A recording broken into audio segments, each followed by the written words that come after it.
A man asks a lady why she is dressed like that. She says that she has already heard about it, and he claims that the rumors are true and he really does not know how to take his eyes off her. The main character, dressed in a very revealing outfit, walked the red carpet, and at the same time all eyes were directed only at her. Suddenly the girl hits the man on the head, causing his wig to fly off and fall to the floor. The man cries out in surprise and asks what is going on, and he wonders how she could do this to him. Miss Deborah replies that her hand slipped and says that this time she dislocated her wrist. He asks how she, a princess, can allow herself to do such things. The main character replies that the Lord has a very oily face and that's why her hand slipped, and at that moment she wondered why she was asking such stupid questions. The lady offers to wipe his face and claims that not only is this bastard a cheater, but he also thought of pushing his pregnant wife down the stairs. At this time, the surprised aristocrats ask what it was and who invited this strange woman to the party. Hearing this, the lady thought that they were not even embarrassed to whisper behind her back. However, she understands that they have nothing else to do in this life. The girl thought that even birds do not fly at her whim because she is the daughter of Duke Seymour. Suddenly, Viscountess Ripley's comes up to the girl and says that she would like to tell her something, and at that time she thought that she needed to reprimand her because she could not behave like that anymore. The lady hesitantly tells the girl not to get too excited because she is worried about her health and asks if she understood her and then quickly leaves. The main character realized that the lady suddenly became very nervous when she started talking and thought that she was afraid of her for nothing because she understood that in fact, unlike the rumors about Deborah Seymour, she is very timid. Deborah thinks that she shouldn't be upset anymore because she doesn't want to be timid and kind anymore. And she decides to live as if she is the devil incarnate, and no one should know that she is actually an idiot. The main character remembers that she was an idiot when her boyfriend wrote her notifications on her phone asking her to lend him money because her aunt suddenly died. After reading this, the girl thought about poor Han-jun and then sent him money. In response, he wrote that he would return the debt to her as soon as he had money and called the girl an angel. Suddenly, the lady became interested in why some relative of his died every week. Well, when she saw her account, she realized that she had very little money. On the way to the library, Deborah felt her stomach growling and thought that maybe she should eat some triangle kimbap. The girl heard a familiar voice and then looked and saw her boyfriend telling his friend not to step on his shoes because they were new. The guy asks in surprise if these aren't the limited edition shoes. Hanjut says that these are the ones he had to work so hard to get. At this time, the main character was surprised because she wondered if he should not be at the funeral now. A friend asks the guy where he got all that money from. Hanju explains that he came across this idiot Do-hee. Hearing this, the girl does not understand why he decided that simply saying her name is not enough, and she felt offended that he called her that. The guy asks if he asks her to give him money, and he wonders if she just gives it to him. He also wonders if she does absolutely everything for him. Hanju replies that he talks about a relative's death every week and she sends him money.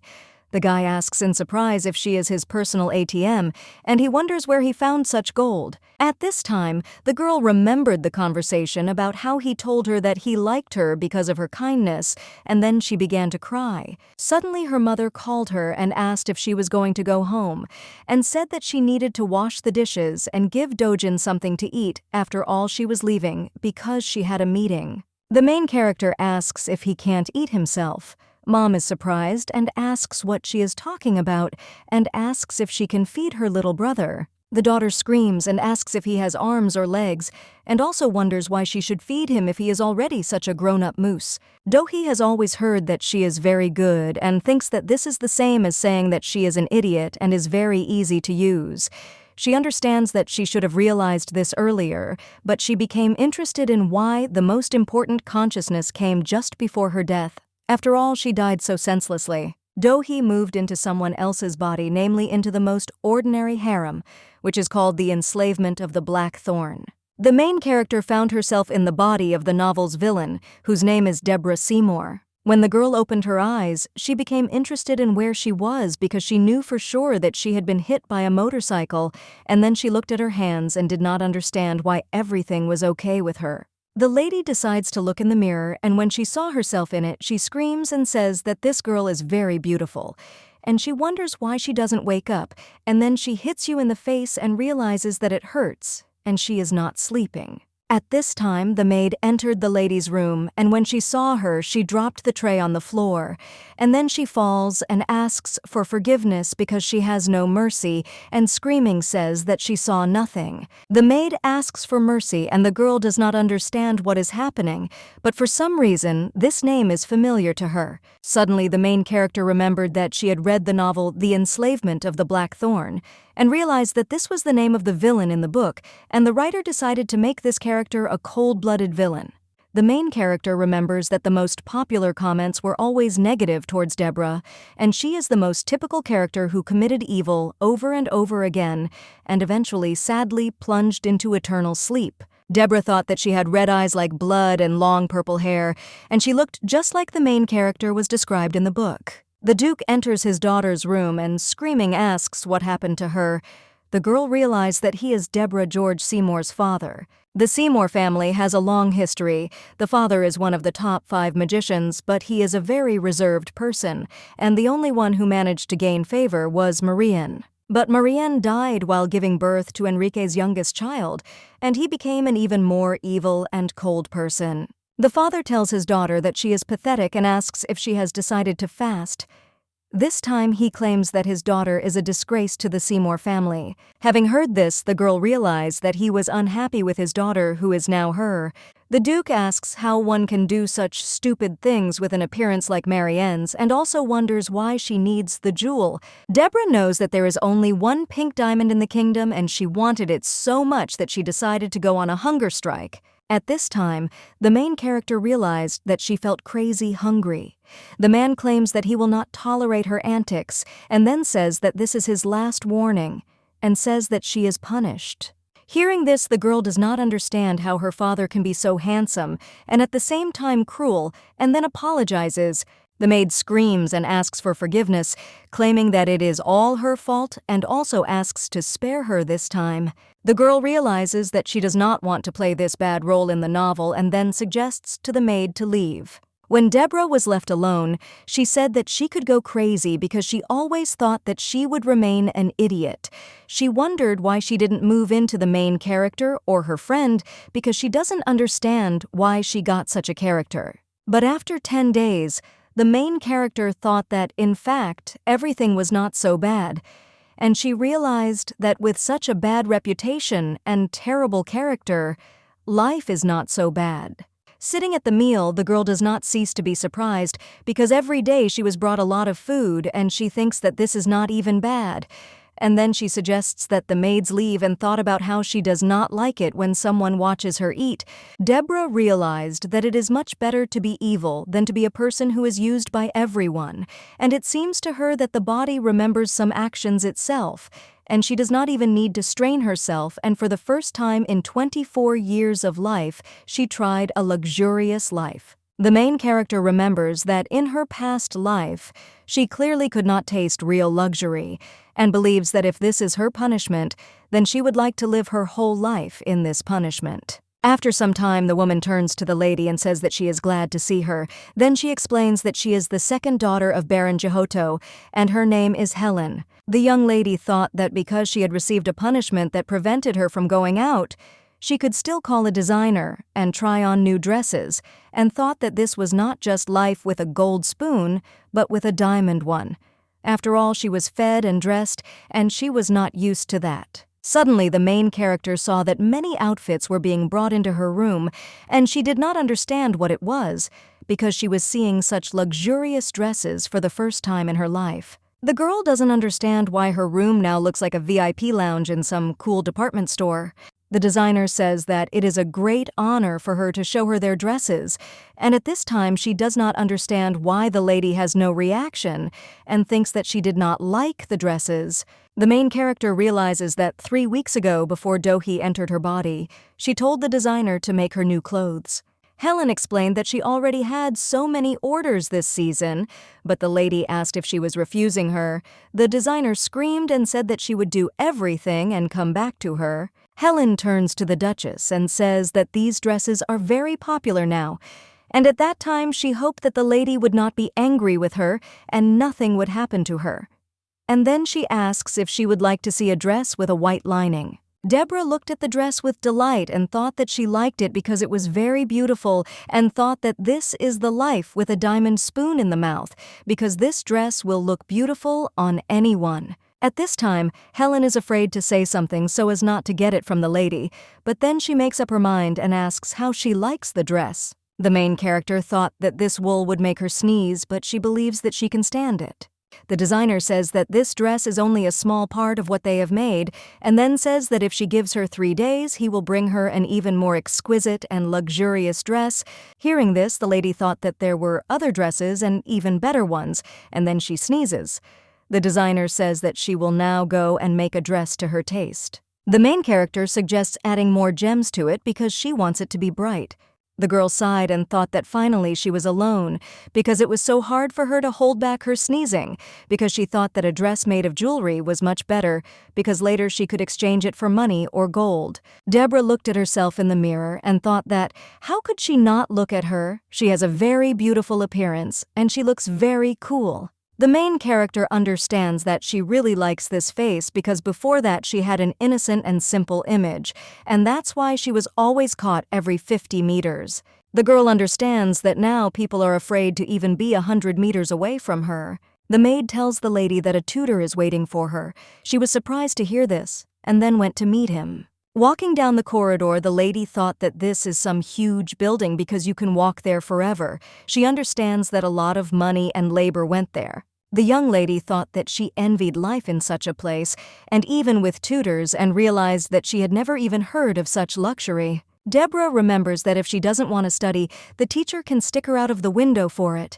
She realizes that lately she has been having a lot of memories, and thinks that it seems like her life wasn't that hard. The main character understands that the more she is in such an atmosphere, the more she likes everything.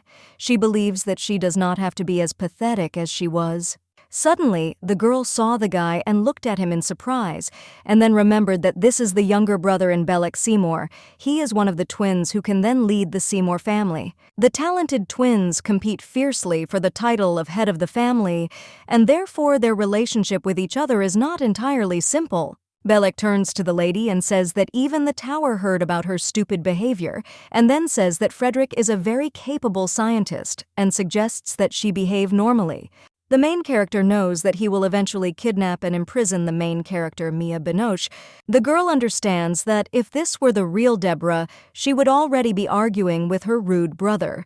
But she believes that she is not her, and in comparison with her family, this is just a piece of cake for her. Like Bellick Rosard worked hard to be recognized as the head of the Seymour family, the lady knew that she was just an ordinary slacker compared to them, and believed that thanks to him, well, she can relax. The teacher suggests that the girl begin studying history. He says that Astia is a prestigious family whose power is second only to the imperial one. He says that the magical Seymour, the elemental Montes, the strong Orgos, and the precious Viscounts, and these are the 4 main families. By the arrangement of the 11th Emperor, the Seymour family was given the right to rule the Magic Tower for their contribution to strengthening the imperial power, and this right has remained with them for 500 years. Mirju Seymour was the first head of the family, and he helped the first emperor found the country. After a lecture about the Seymour family, the main character realized that he is an 8th grade mage. He is also the founder of the Magic Tower. Therefore, no matter how crazy the family is, they are still forgiven for their talents. And she believes that this is no longer a diamond spoon, but an orichalcum spoon. However, Deborah wonders how this lady could have come to such a miserable end. The main character entered the 2nd building of the Seymour family, which was a training center for magic. She understands that now she needs to start the next lesson. The girl saw a woman whose hands were shaking and remembered that they were trying to get rid of everything that could be thrown away. She wondered how many magic teachers had changed before. The lady became interested in why Deborah could not use magic because she understands that usually in novels everyone knows how to use magic and is good at fencing. The Seymour family is known for their magical abilities, and the Duke and the twins are true geniuses in magic. She thought that maybe it was all because of the debuff, a slang term for an effect that weakens a character or hinders him. However, the main character believes that no one can stop someone as beautiful and rich as she is. At this time, the teacher looked at the lady and thought that today she was even more strange and that she was scared, and then she asked if she didn't mind. Could they start the lesson? Deborah has become a villain by bullying everyone around her because of her inferiority complex, so she has no choice but to adapt to her character. In the book, the main characters are very capable, and Deborah did nothing but persecute everyone. The lady believes that if she lives peacefully, no one will touch her. The girl thought that at first this extreme care seemed strange to her, but she understands that now she really likes everything and she wants this life to last forever. The main character believes that she will need to change Deborah's fate. After all, she knows that, firstly, the reason why Deborah was imprisoned in a monastery is all because she constantly pestered the main character, Miyabiosha. The girl always grabbed her by the hair, slapped her, put all sorts of crap in her drinks. Deborah did a lot of things, but the worst thing she did was the damn doll. After this, the second prince uses the cursed doll as an excuse to accuse her of blasphemy. After all, in the empire, the status of saints is higher than that of the emperor or nobles. After Mia went through all this torment, she was called the Reincarnation of Saint Nyla. Deborah was able to escape the death penalty at the time because she was from a noble family. She was sent to court and then to a monastery. The main character thought that she didn't like this ending of the story at all and believed that her main task was not to get close to the main character. The girl understands that, fortunately now, she is at the beginning of the novel, and Deborah has not yet had time to meet Mia.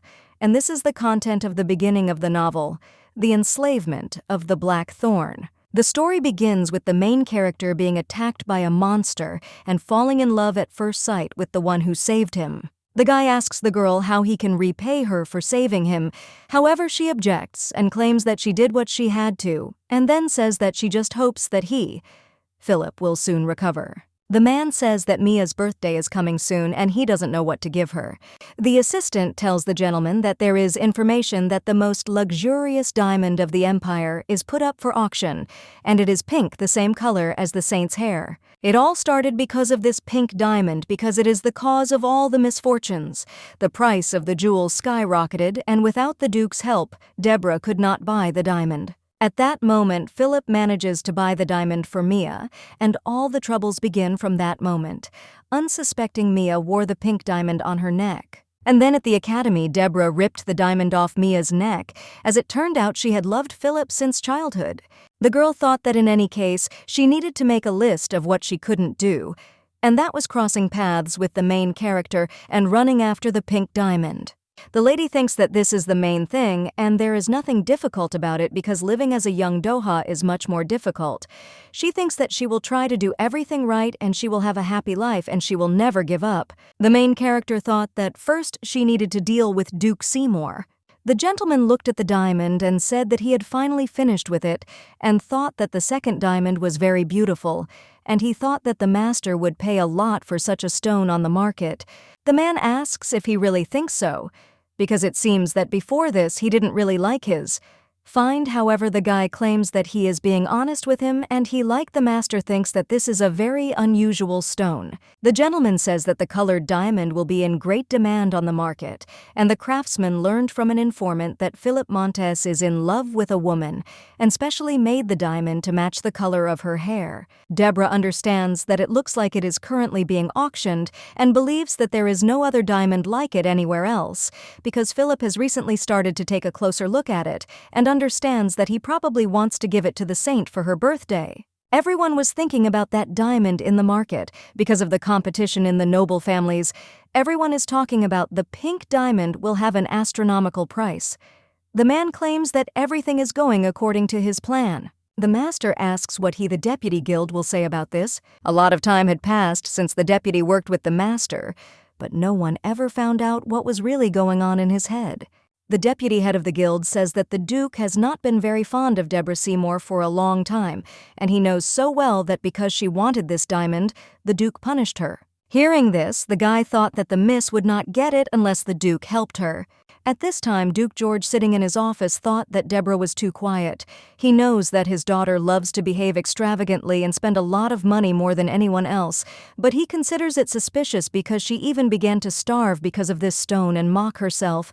The gentleman thought that the more he thought about it, the more he didn't like it, because she was going to threaten him that she would kill herself. However, he believed that he was still not going to dance to her tune. Suddenly, the butler enters the master's office and screams at him. He is surprised because he did not even knock. The butler reports that the miss is currently digging up the Duchess's rose garden with a shovel. The Duke heard this and got angry, then went towards her and thought that this was impudence because he didn't understand how she dared to climb into his wife's garden, and he understood that he couldn't stand it anymore. The Duke screamed and asked what she was doing here, and at that moment he remembered his wife who was holding her little daughter in her arms. The gentleman asks what she is doing here. The lady replies that she was walking and also watching the roses, and then explains that this type of rose cannot be seen in winter. At this time, the Duke thought that maybe she was deliberately imitating her, knowing that he would get angry, and he thought that this was very clever, and then he asked what kind of walk, and reminded her that she only thinks about her stone. The girl asks, "What is the difference between a diamond and these flowers?" The Duke asks what she is talking about, and then claims that he sees no difference between a diamond that does not spoil and roses that have no smell and never fade, thanks to magic. The father asks if there is any difference for her between a stone and a flower that her mother grew. She claims that these are not the flowers that her mother grew. The lady claims that flowers wither in winter and bloom again in spring, and asks if that is why everyone loves flowers. He says that the daughter simply does not admit that she is engaging in sophistry. The main character explains that this is not sophistry, but that it was written by her mother. She shows her father the paper on which it is written. The gentleman read a letter that was written from Marian Seymour to George Seymour about how flowers wither in winter and bloom again in spring, and that is why everyone loves flowers. The father asks in surprise where she found it. The daughter shows the hole she recently dug. When the girl came to her room, she thought about how she was so scared, but she realized that it was good that she found the letter because she couldn't even imagine how she could communicate normally with such a father. Deborah realizes that she risked her life because of this letter, and it was dangerous, but she thinks that luckily she remembers this moment from the book. Lady remembers that she actually found the first letter in the book from Mia Binoche. Mia was kidnapped by the twins, and one day Rosard took Mia to the rose garden. Rosard said that if she was with him, she would have all the jewels and this beautiful garden, and then screaming, he asks why she doesn't agree. The guy asks if she is a fool or is she deliberately provoking him, but suddenly the girl fell and saw a chest that she dug up in the garden at night. The chest contained a huge pile of the Duchess's letters.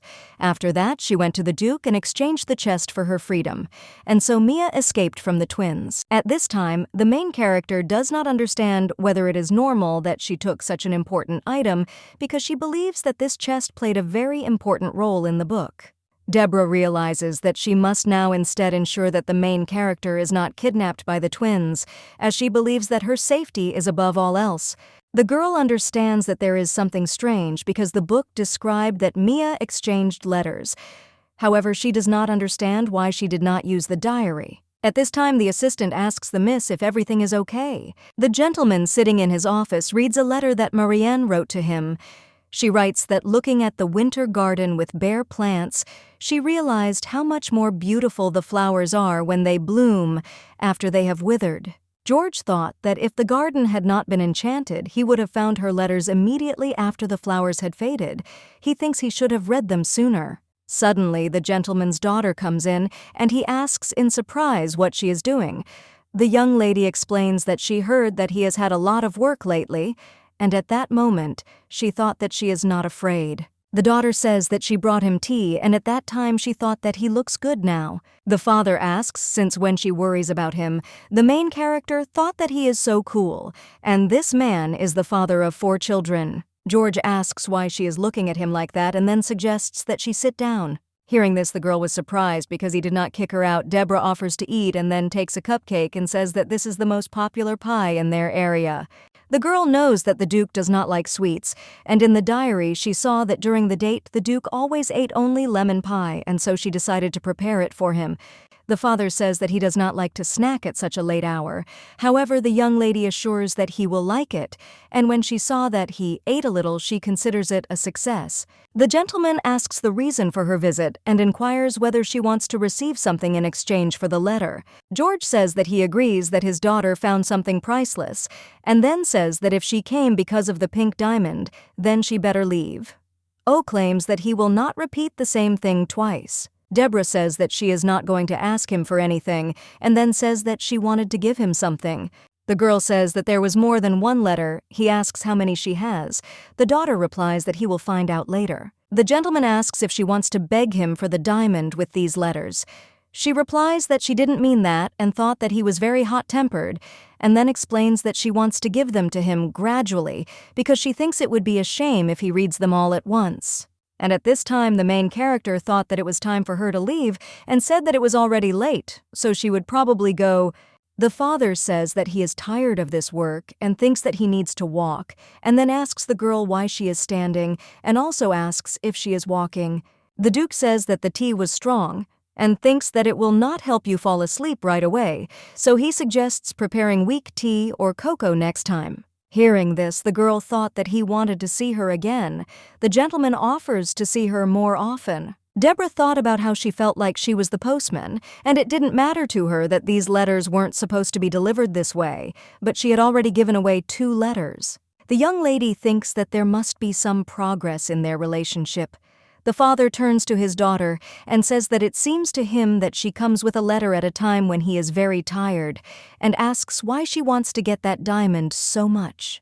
At this time, the young lady realized that it was time to answer him, and then says that she was born thanks to the 2 of them, and so she just thought that these letters could become a link between them. The Duke asks if she has time this weekend and then suggests going out to eat.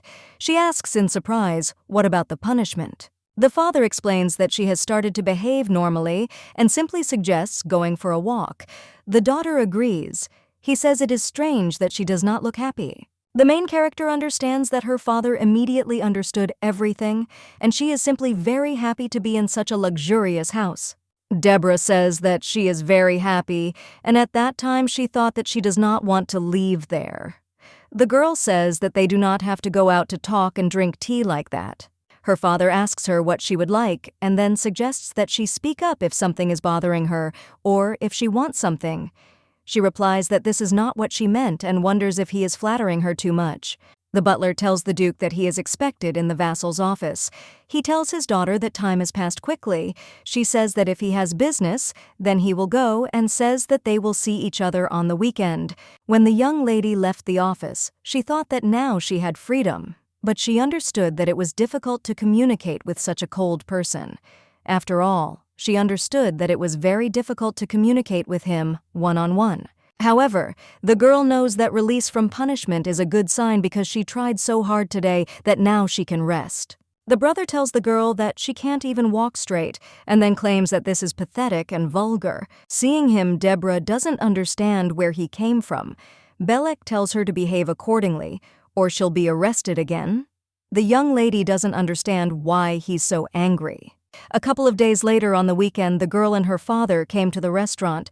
She understands that it is very tasty here, but she wonders why there are no customers now during rush hour. The father asks why she is like this. The daughter replies that it looks like this business is doing badly. He says that it is not a funny joke. Hearing this, the girl realized that this restaurant was fully booked and this is what was expected from a family with a diamond spoon. The Duke asks his daughter if she took the letter today. She replies that she did. The father says that after she started bringing him letters, he feels anticipation and joy every day, and then asks if this is what she wanted to achieve. Deborah says she is glad to hear this and thought that people are strange creatures because they quickly forget kindness, and it needs to be constantly nourished with something so that a person does not forget about it. The main character says that today she will give him the letter differently and then asks if he has eaten. Then can he spare her some time? The young lady thought that now his main priority was his children, and he worked every day, and his sons were too stupid to notice how tired he was. The Count was overcome by a boring and difficult routine. The girl asks her father if he can close his eyes. Then she reminds him that she told him that she would deliver the letter differently this time and asks if that's right. The daughter says that today she will personally read it for her father. Hearing this, the gentleman smiled and asked if she was going to convey all the emotions, and then said that he didn't know that she had such a funny side.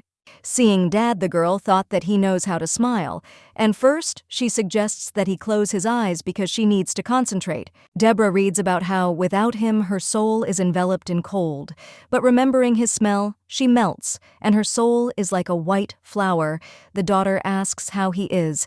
He answers that this is definitely the poem that Marian would like. The Duke says he enjoys reading the letters, but hearing them read aloud by her is even better. The gentleman reads that his wife is now reading a poem by Lanza Schubert, and at the moment it is her favorite poem.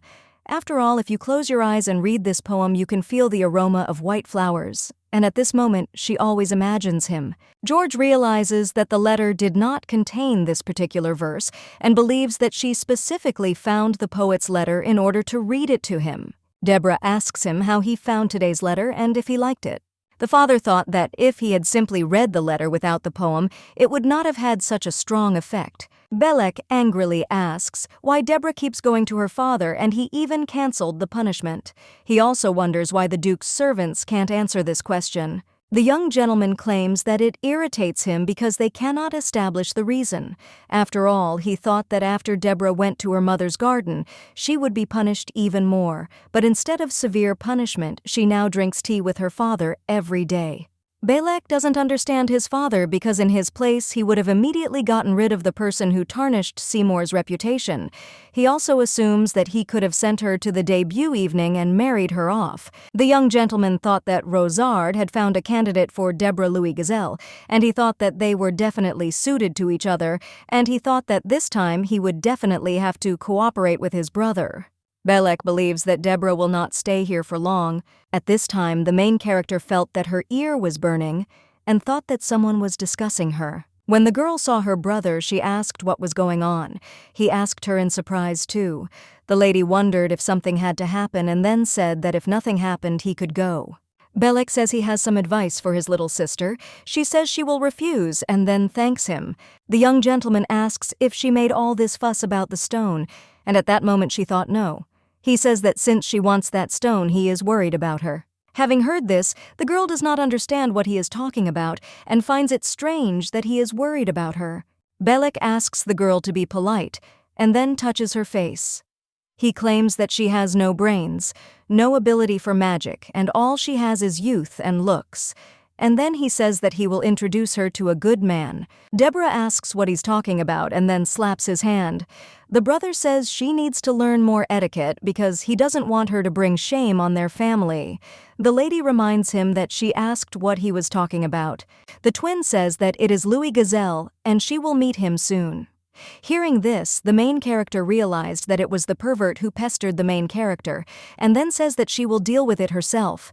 The brother claims that if she could take care of herself, she would not do such worthless things. The girl says that he should stop interfering in her life, and if he is so worried about her, then let him give her money. Belek asks how he cannot interfere if she behaves like this, and then he tells her not to tell him that she still wants to be with Felipe Montes. He tells her to come to her senses and asks if she hasn't heard that he likes a girl now.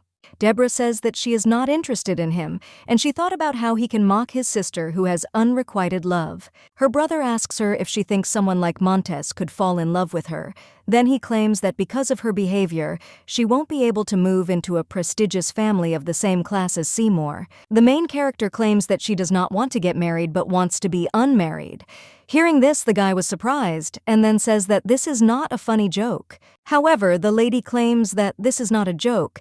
He says that it seems to him that the sister herself does not understand what she is saying, and then asks if the sister wants to stop being a noblewoman and is going to go to a monastery. The young gentleman suggests that it would be better not to say such words to anyone else because he believes that she will only destroy their family, and then he claims that Louis Gazelle will be a good match for her and she will thank him later, and then he says that they will talk about it later. When the main character came to her room, she immediately lay down on the bed and thought that her brother was crazy, and she didn't understand what had come over him. According to the laws of the Empire of Astia, all girls must marry upon reaching adulthood, and Deborah will be 19 this year, and after her debut she must immediately find a partner and get married.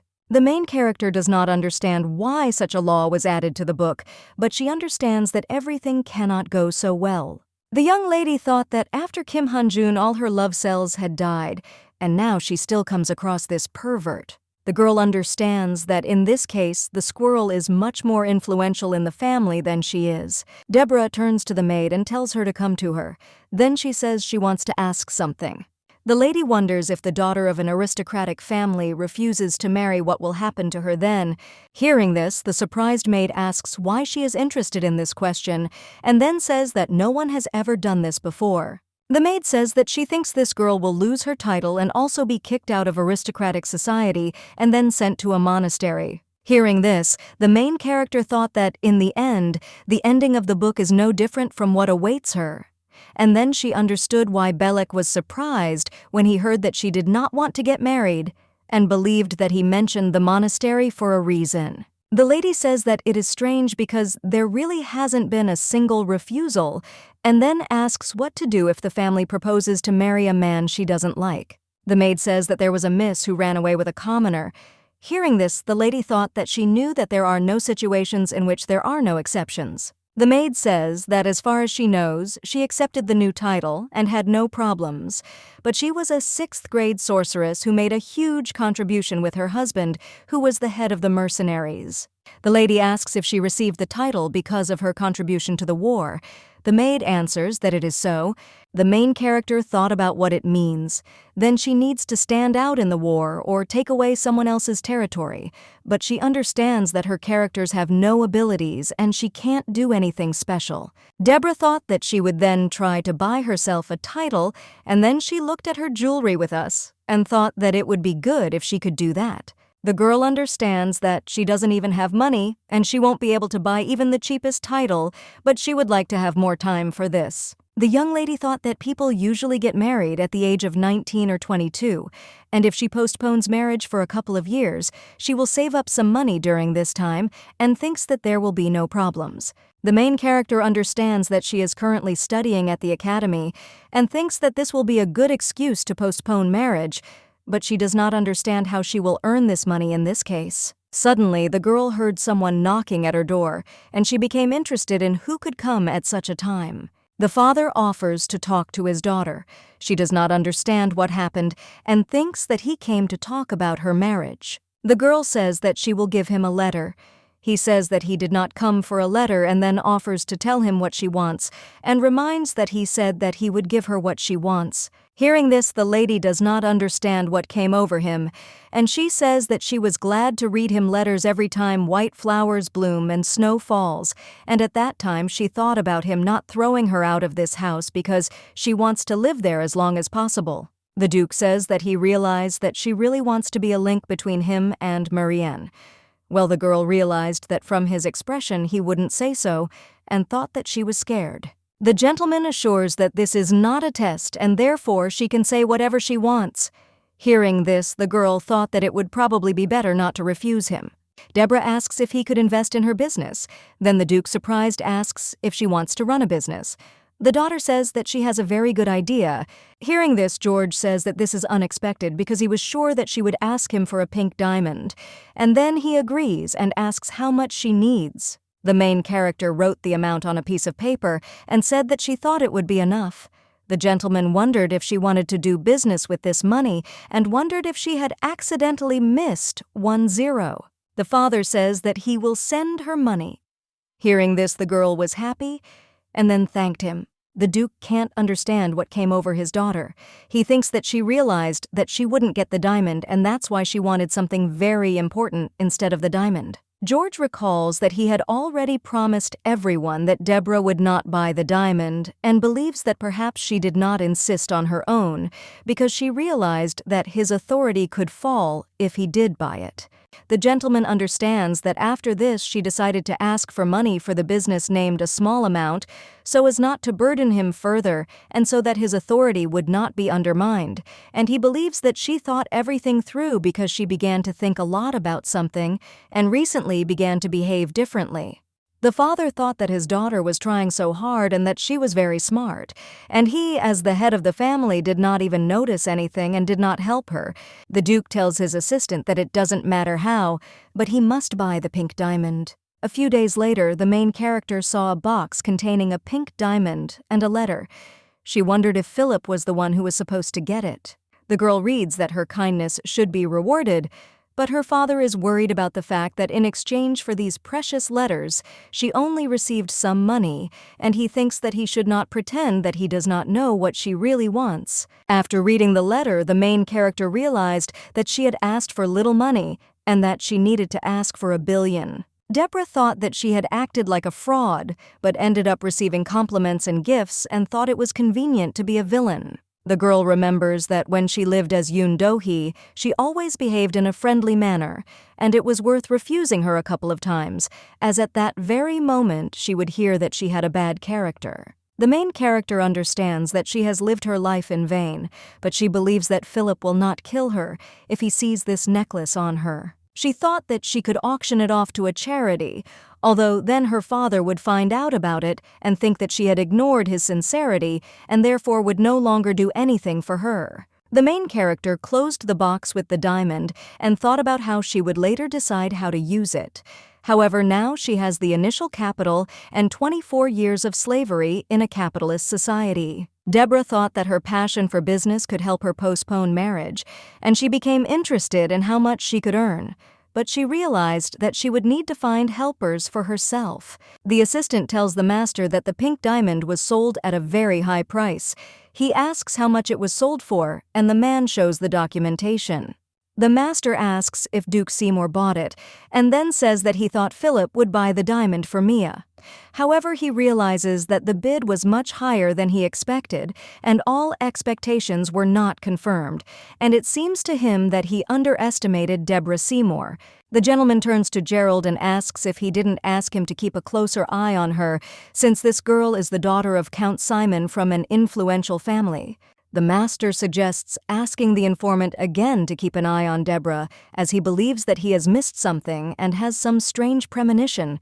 Gerald tells the master that someone has come to see him. He offers to come in. Deborah Seymour came to the master, and he became interested in what she was doing there. At this time, the girl thought that she had finally arrived, and this was the 7th fang of the Golden Dragon. In the novel, he was called Cheater, and she knew that this man lived in Blanche's lair. The main character knows that he is the most skilled and secret character of this unfinished novel. Deborah doesn't understand why she, a supporting character, came to the main swindler. A week ago, the young lady examines the seal and realizes that it is exactly the seal that Master Blanche used in the novel. After all, he has a strange habit of choosing seals according to his mood. The girl understands that this seal shows that he sent her in a good mood, and she believes that perhaps this is the part of the novel where the master began to actively appear in the book. The Crown Prince reports that Deborah continues to bully Mia and then says that he wants to get rid of her. But this is not easy since she is a direct descendant of the Seymour family. As soon as the prince has a problem, he immediately goes to Master Blanche for help. He says that if he gets rid of this lady, he will give him everything he wants. The master spread rumors about himself that he could curse anyone, prompting Deborah to contact him, and the unsuspecting Deborah falls into a trap by making herself a cursed doll. The master, talking with the prince, thought about the need to make him believe that if Deborah was caught blaspheming, the issue would be resolved. The prince says that he is a good man because he believes that even such a noble family as Seymour can do nothing against the authority of the saints. His Majesty offers to check all the relevant documents and then says that he will add a little more land to him for this and assures him that he will be satisfied. The prince says that thanks to him he will finally be able to get rid of this woman, and then surprised he says that this is the first time he sees this cat seal on him because he thought it was just for decoration. The master explains that he uses her for good deals or special moments. The prince asks if he likes this girl. He objects and says that she simply reminds him of the cat from this seal. His Majesty asks what the cat's raised tail means. The master replies that he usually asks for 10 gold pieces for an explanation, but since he is in a good mood, he will ask him for 9 gold pieces and 99 silver pieces. The gentleman says that he will give him a discount of 1 silver coin. The crown prince could achieve a lot thanks to the master, and he didn't even have any special skills. But still, he ranked first in the poll of the most popular characters. The main character understands that if it weren't for the master, no one would be interested in the crown prince, and at that time she thought about using the cheater's services. Deborah lacked a person who would trust her because she had a terrible reputation. She believed that if she asked a master for help, he would do everything for money, and she only had money. The main character hoped that the master would help her. A week later, the Atra area, the girl thought that this area is developing very well and everything is very conveniently distributed there. She thinks that this is an ideal place for real estate investment because this area is memorable. The real estate specialist tells Miss that they have arrived. She thought that now this place is known to everyone, but after the sale of the pink diamond, this store will be the most famous in the capital. And she already hears the sound of success. The staff greeted the lady and said they were glad to see her in Diana. The lady says that she needs to know something about the pink diamond and she wants to talk to the owner of the store. A man meets a lady and says that he is very glad to see her in their store and then offers to take her inside. The lady replies that it is not necessary and thought that she should tell the password to the owner so that no one else can hear them, and then she says that she came to make a deal with the 7th fang of the golden dragon. Hearing this, the man agrees in surprise and says that he will walk her to the door. At this time, the main character thought that in fact she did not know that the jewelry store was connected with Blanche. The master thinks he is lucky and says he didn't think he would see a lady here. Seeing the cat, Deborah thought that she should be calm because she believes that she should not look scared and should act like a villain. The cat approached the girl and then began to meow. At this time, she thought that she almost screamed and then stroked her because this cat is harmless. The main character realizes that it is good that in this world there is catnip, which she hid under her cloak. The master first offers the miss to sit down and then calls the cat Cookie and tells her to come to him. At this time, the girl thought that she did not expect to hear such a name. He asked what she did with the cookie. Deborah realized that she needed to concentrate. After all, it wasn't for nothing that she had been practicing her cold expression all day. And then she said that if he wanted to know, he should pay her 99 gold pieces. The lady says that the original price was 100 gold pieces, but she wants to ask him something, so she knocked 1 gold piece down. The man smiled, and she saw his face and thought that he would be thin but looked bigger than some soldiers, and also younger, and he was still good at magic. The girl became interested in who he really was. The master says that he must admit that she is the first one who has aroused his genuine curiosity, and then he says that he forgot for a second what he was doing here, and therefore asks for forgiveness for this. Deborah realizes that she needs to stick to the concept and keep a cool expression on her face. The man asks her why she came to him. The main character says that firstly she would like to know information about Louis Gazelle. He says that Louis Gazelle is the eldest son of a local lord who owns an estate on the western border. The master reports that they say that last year a large silver mine was discovered in the west, and thanks to this the family was able to obtain a large fortune. Hearing this, the girl realized that the Seymour mansion and the capital are located in the east, and understands that Balek intends to send her very far away so that she can come to Seymour as rarely as possible. Deborah thinks that this is not a marriage but an expulsion, and then she says that she does not need the usual information because she wants to know about his weaknesses. The master says that if she wants to know about his weaknesses, then she needs to pay more. The main character throws him a bag of precious stones and says that this should be enough for their entire conversation, because she believes that the most important thing for everyone is to make a good first impression. Deborah says that he gives her information, and she gives him money. And she thought that she should act as cool as possible when giving money, because she thinks that she needs to throw money around like the Crown Prince always does. The girl became interested in whether she was better than the Crown Prince and whether he would cooperate with her. The master says that since she has shown her sincerity, he has no choice but to help her, and then he asks who in their world has no weaknesses, and he believes that if you dig around, you will find something on Louis Gazelle. At this time, the lady thought that looking at his smile, one can say that even if Louis has no weaknesses, he himself will make them for him, and she remembers that in the original, Deborah got into the monastery precisely because of him. The girl understands that as an enemy he is scary, but she thinks that if he is on the same side with her, everything will be fine. And then she says that she would like to talk about buying his product. The man claims that she can buy everything for a price. The lady asks the price. He says he doesn't know because everyone sets their own price and then says that it's nice to deal with aristocrats. The main character thought that she would not be the only one to make him such an offer, and then said that she would like to know the approximate cost. The master says that the lowest price, and then gives her a paper with 10 billion written on it.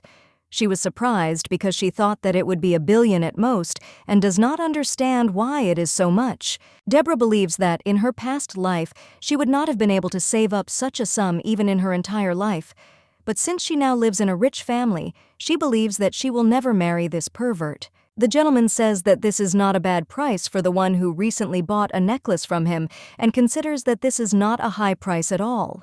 The main character thought that he shouldn't guess that this amount was big for her, but she realized that he named a simply huge amount. The girl says that she wants to exchange these pink diamonds for gold coins. Hearing this, the master was surprised, and then said that he heard that she went on a hunger strike for the sake of the necklace, and was even under house arrest, and then asked why she decided to sell the diamond. Deborah says that his information is not entirely reliable, and then says that if he wants to hear an answer to his question, he should pay her with jewelry, and then she will answer. The gentleman says that he has forgotten his duties again. The lady thought that his mood had worsened and it frightened her, and therefore she considers that she needs to pull herself together because she is the daughter of Duke Seymour. The main character understands that the master should not guess about her plans, because she believes that if he understands, he will take away the most precious thing from her. The master asks if she has decided to sell the necklace without the Duke's permission. The lady agrees with him and says that this diamond is very famous among the nobility, and therefore the fact that it will be auctioned again will spread throughout the secular world. Deborah thinks he can sell the necklace without offending the Duke. Then she asks what she needs to do. The master says that she must return it to him. The girl asks if he wants to buy this jewel from her for half the price. The man says that he is glad that he is on the same wavelength with her. Hearing this, the lady thought that he is a real swindler, and she wonders why he wants to pay only half. Deborah asks what the hell this is because she thinks it's a bad deal and then says she was going to knock 10% off his rate. The master reports that there will soon be another batch of pink diamonds on the market, and believes that after this, there will be less of a shortage of jewelry, and that is why they are now at the peak of sales. The man says that if she gives them the diamond, they will be able to sell it for twice the price, and then he claims that it will be profitable for her to cooperate with him. Hearing this, the girl thought that although it annoyed her, it was true. After all, now, she could profitably get rid of the diamond before the prices for jewelry fell. The price of a single diamond is high because it is a rare stone, and she believes that if they sell the stone for twice as much, she will get half. Deborah says that half will not be enough and offers her 70 to 30. He agrees if she tells what she did with the cookie. Hearing this, the girl thought that everything was not so simple with him, and the cat was always nearby. She understands that here catnip is used only for medicine, and they do not know that cats love it very much, and it seems to her that this animal is very dear to him, because the name testifies to this. The main character thinks that it is better to hold his interest and then suggests leaving it 50-50. Deborah says she wants to ask one last question and then asks if there is an effective way to use the evasion fund. The master says that it seems she decided to put the money into circulation. The girl thought that he quickly understood everything. After all, she has a lot of jewelry and trinkets, but she cannot use them as cash. The main character understands that if she uses the Duke's check, he will be informed about it and believes that this is not a solution. The lady understands that unmarried young girls cannot open their own bank account, and now she will not be able to save her money. The master says that in her case she can dig up the earth and store the gold there, or she can make herself a safe. However, he thinks that these options are not suitable for her. And then he says that he has shown his ingenuity and asks how the miss will repay him for this. Deborah thought that he was a snake in the grass and throws him a blue diamond and asks if that is enough. The master saw the stone and thought that it was not simple. After all, he knows that this is a high-quality magic stone that is hard to extract and is immediately sent to the magic tower, and it is almost impossible for ordinary people to get it. The girl knows that this stone shows that her father is the boss in the magic tower and she secretly stole it. The man says that it is a very valuable thing and then throws her a bag and says that he hopes she likes it. The lady asks in surprise what it is. He explains that the bag combines the magic of space expansion and summoning, and that a lot of gold can be put in this bag and about 50 safes can fit in there. The master explains that the risk of losing the bag is very small because she can summon it with her palm, and also if she completely fills the bag, it will weigh no more than 1 pound. The main character realized that it looked like a very rare artifact and then asked if he made it himself. He replied that it was his doing. The girl realizes that now she can simply carry this small bag with her and says that it will come in handy. The man offered the girl to sign a confidentiality clause, and she thought that this was great because from now on she could calmly accumulate gold in a bag. The lady wonders why he made it in the shape of a pouch and also asks if there is any limit to the amount of gold she can store in it. Suddenly the girl realized that she was telling him that she wanted to secretly hide the gold and thought that she should just look at his expression because he would keep his mouth shut. It seemed to her that it was better to show her interest in the scams. Deborah says that if she had magic as well as he did, she would have already bought herself an island and created a ghost company and also made a teleport there. The gentleman says that this is an interesting idea and claims that it would be better to travel for long separations with a 9th-grade wizard. Hearing this, girl thought that father is the best wizard and he has the 7th grade. And then she says that it is impossible and he says that it would be very good. The master claims that he could do something more than this bag, and since she told him such an interesting story, he will provide her with a slush fund for free. Deborah says he should thank her because it is not easy to find such a rich, strong, and creative client as she is. He tells her that the girl has a good sense of humor and then suggests that they continue to work together. When the main character saw the seal in the shape of a swan, she realized that it meant that he was unhappy with the deal, and she wondered if he wanted to cooperate with her anymore. The master says that if she wants everything to go smoothly, she thinks it would be better for her not to visit the Atra area and suggests that she go to the Yons area. Hearing this, the main character realized that this is his store, where there is a daily queue at the pastry shop, and she thinks that he is a very rich man, and then agrees and says that she will go there.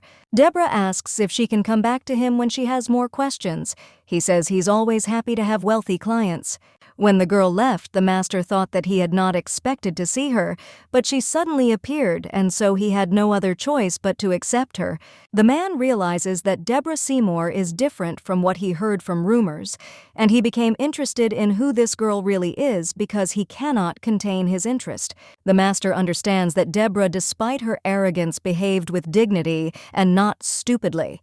And besides the purchase from the island with a deviation from taxes and the creation of a ghost company, the man understands that if you think about it, it is not necessary to build on the island since you can build dozens of ghost guilds in an area like Helea because there are only temples there.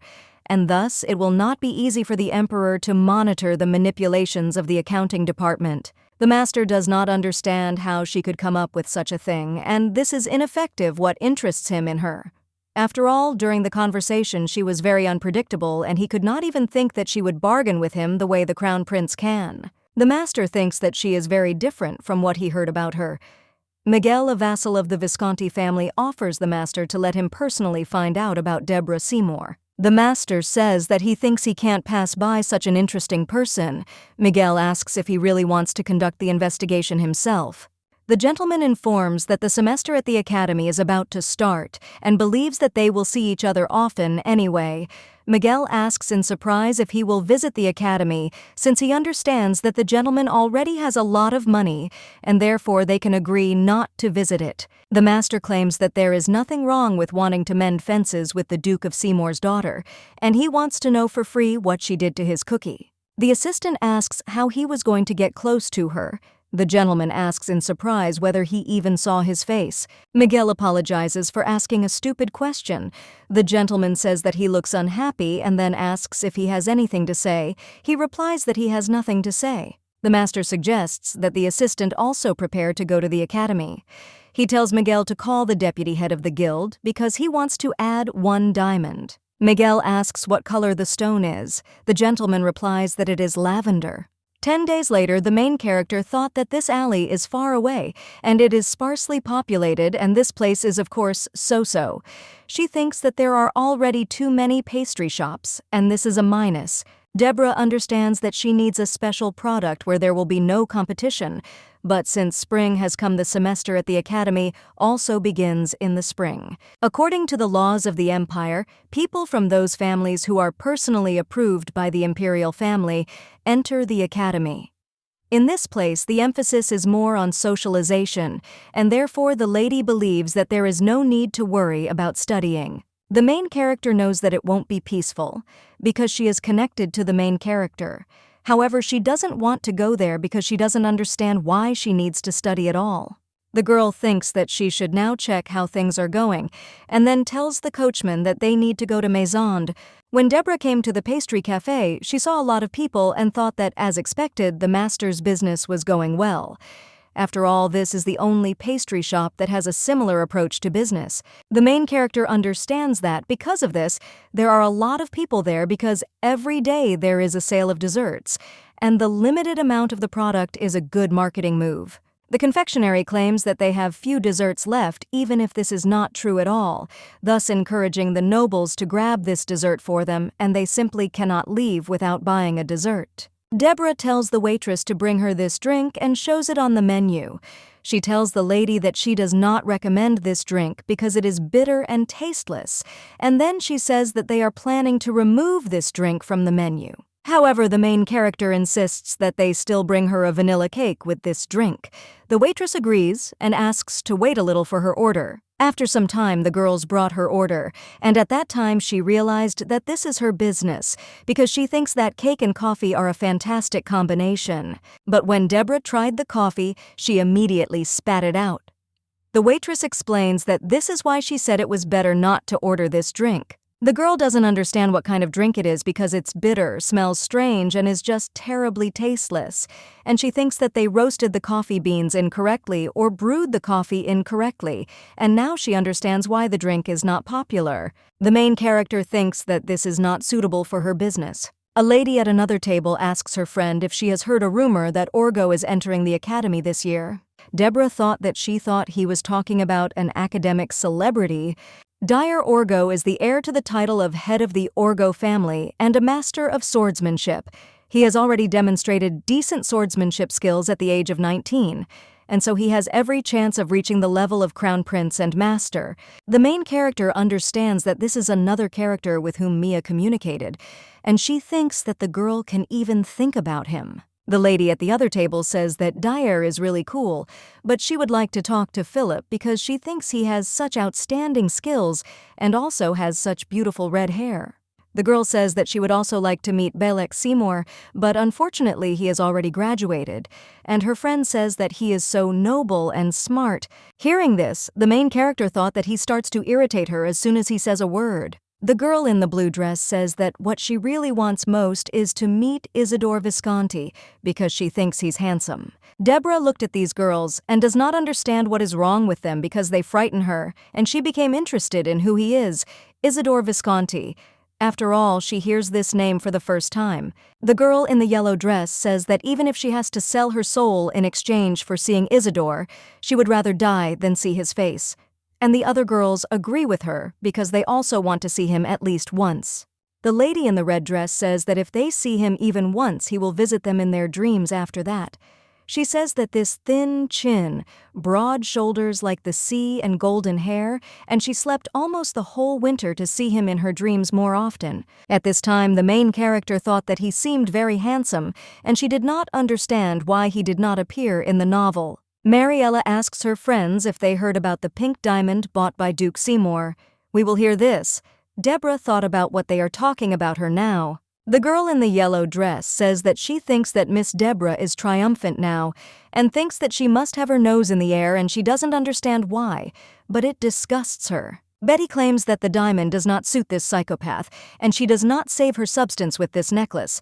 Hearing this, the main character thought that they talk too much. Marianne reports that she heard that Deborah recently stole Miss Helen and forced her to make her a dress, although before that Miss Siren made the order first. The girl says that because of this, Miss Siren had to find another person to make her a dress. At this time, Deborah realized that there was probably some story about her that she had not heard about. Betty claims that such arrogance and haughtiness is unacceptable for a worthy, noble aristocrat, and says that she is also untalented, despite the fact that she is a member of the Seymour family. Miss Deborah is the only one who does not know how to use magic. Marianne says that Deborah is certainly arrogant, but to ridicule her publicly is her main complex. Hearing this, the main character thought that this was too much, because this girl was afraid to touch the Duke or someone from the Seymour family, but she was not ashamed to slander Deborah publicly. The main character thought that they were annoying her and she wanted to go home, but suddenly when she got up from the chair, she accidentally knocked over the mug with her hand and thought that if it broke, they would definitely notice her. But before he could come to his senses, the cup lay broken on the floor, and the ladies from the next table saw the mistress and recognized her as Deborah. At this time, the young lady does not understand why everything turned out this way, but she thinks that now is not the time to think about it, because she cannot ignore the fact that girls who are lower than her in origin insult her, and she thinks that this is the perfect chance to show that she is not a weakling. Deborah thought that she would not allow this and would no longer live like a wimp, and then she turns to the lady and says that she heard their conversation, which she found very interesting. At this time, the main character does not understand what to say next because she does not know how to argue correctly, and she thinks that she needs to come closer to them to buy some time. Deborah came up to Betty and thought about how she needed to show her hot ardor, and then she said that she heard her talking about her and asked what this lady allows herself. Hearing this, the girl in the yellow dress was very scared and her hands started shaking. The main character asks why she stutters because before that she was jabbering so much that no one would shut her mouth. Deborah turns to the other ladies and asks if they have swallowed their tongues. Then she reminds them that they said she was unworthy of being a noblewoman. The main character claims that if they can't say anything to their face, then they should have shut their mouths from the very beginning. The girl says in fear that they have done something very wrong to her and then asks for forgiveness. Hearing this, the lady thought that she had done very well the first time. Suddenly, Marianne asks Deborah how she could take the designer right before Mrs. Birthday, and then says that everyone thinks she crossed the line. The Duchess claims that she can't see the line when talking to her like that. Then she asks if she can be shown once how to really cross the line. Hearing this, the girl ran away. At this time, the main character thought that it was unpleasant for her to say such things. After all, she poured a drink on someone for the first time, but she thinks that judging by their reaction, she behaves the same way as Deborah. The main character thought that it seemed like it would be difficult to meet the master now, and thought that it would be better to come to him another time. Miguel informs the gentleman that Miss Deborah overturned the table and broke the dishes in the maison, and as far as he knows, she quarreled with the daughter of Count Eighth and eventually brought the miss to tears. The master says that Miss Deborah is smarter than they thought because she wants to show him in this way that he should do his job properly. The assistant does not understand why Miss Deborah personally came to the pastry shop instead of ordering desserts from the maid, and the master thinks that perhaps she wanted to talk to him because it seems she did not like that he was doing his job slowly. The guy asks if Miss could have simply lost her temper when she quarreled with others. The gentleman claims that she does not know such people because she is a cynical and intellectual person. Miguel says that he does not agree because judging by Deborah's actions and image, she is quite an impulsive person because she understands that there is no smoke without fire. The gentleman claims that they will soon find out who is right. Suddenly, Cookie tore up the work that the gentleman was doing, and he realizes that he will have to redo it, and then says that the cat has been acting strange since Miss Deborah came. The master says that this won't work, and at the next meeting he will find out what the lady did with the cookie. His Majesty, screaming, asks the man if he thinks the Lord will believe that he couldn't crush the stone, and then he begins to be, and says that he is useless. The butler informs the prince that Miss Mia has arrived at the mansion. Hearing this, he asks why. The butler explains that she said she had many patients. The gentleman smiled and asked if she was doing this on her birthday. The servant explained that it was hard for her to leave because everyone was clinging to her and saying that she was the embodiment of everything holy. Then he claimed that everyone was very pleased with her divine powers. The prince says that he does not understand why she wastes her divine power on everyone and thinks that if he had such power, he would not suffer like this.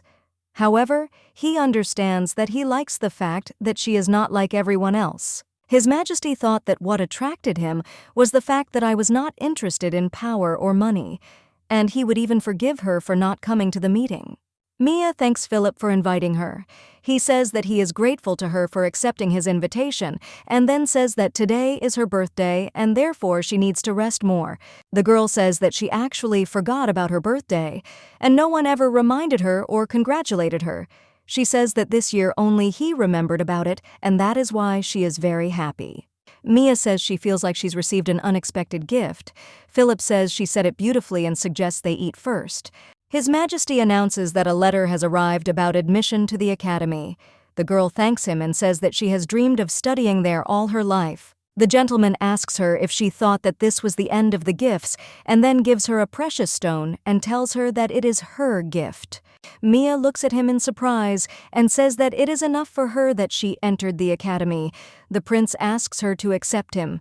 However, the lady objects and explains that she still cannot accept it.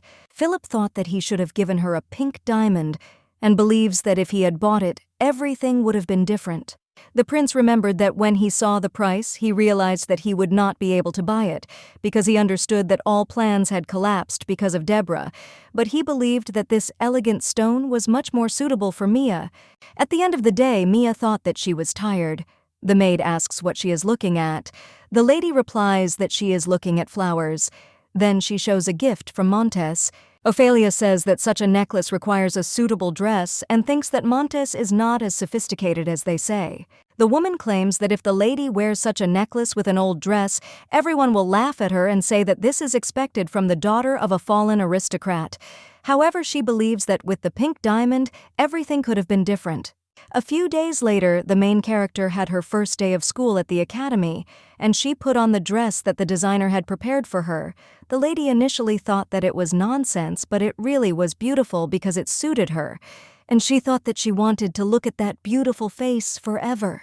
The main character understands that Deborah's appearance is absolutely to her taste, and she was so absorbed in looking at the mirror that she did not see how it began to turn over. The main character thought that she had a strong body and it was resilient, and also that colds didn't affect it. However, she understood that in order to do evil, a lot of strength was needed, and she would be able to continue living a long life without any illnesses. The butler tells the lady that a carriage is waiting for her in front of the mansion. At that moment, she thought that he did not want to go there, and she wondered if she could stay, because she understands that no one is waiting for her villain there. When Deborah saw the carriage, she realized that one was hers, and she wondered whose the other one was. The lady looked out the window and saw that there was a child, Enrique Seymour. She thought that he was very cute. However, the boy looked at the lady and then got into the carriage. She realized that even this child hated her. However, she thinks that this is not surprising given Deborah's memories. The main character knows that unlike Deborah, he has magic at the level of a third grader at such a young age. He is a genius who took first place among the most gifted and talented in the Magic Tower, and all this is about Enrica. Deborah was obsessed with the idea that she couldn't do anything, and she had a feeling of inferiority because even a child could already master magic.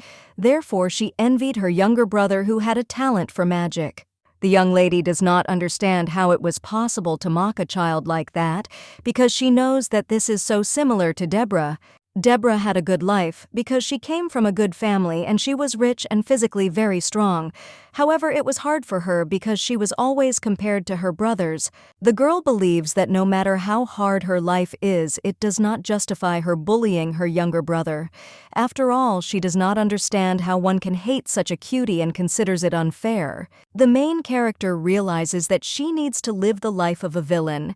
She thought that maybe she should be a little mean to this boy because he is her younger brother after all. Sitting in the carriage, the lady realized that this was the Horn District, which housed the Imperial Palace and Academy, as well as the Magic Tower, the Knights' Army, the Theological Seminary, and government agencies. When the girl arrived at the academy, she saw that there was a long line in front of the drama, and she thought that she should have gone earlier. However, the coachman was offered by the guards to go on the VIP road.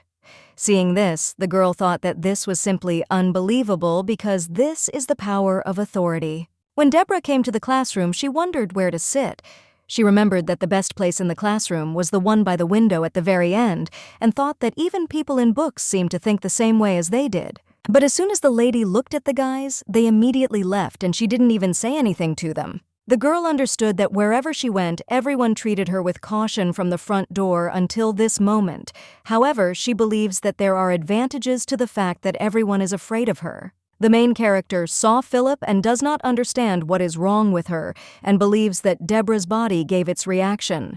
She remembers that Deborah first saw Philip on Thanksgiving Day 6 years ago when the fire happened. The prince approached the lady and asked if she was okay. It was just a rosy courtesy, and he was doing it out of politeness. But at that moment, Deborah fell in love with Philip. Since then, the girl began to run after Philip and tried to get engaged to him.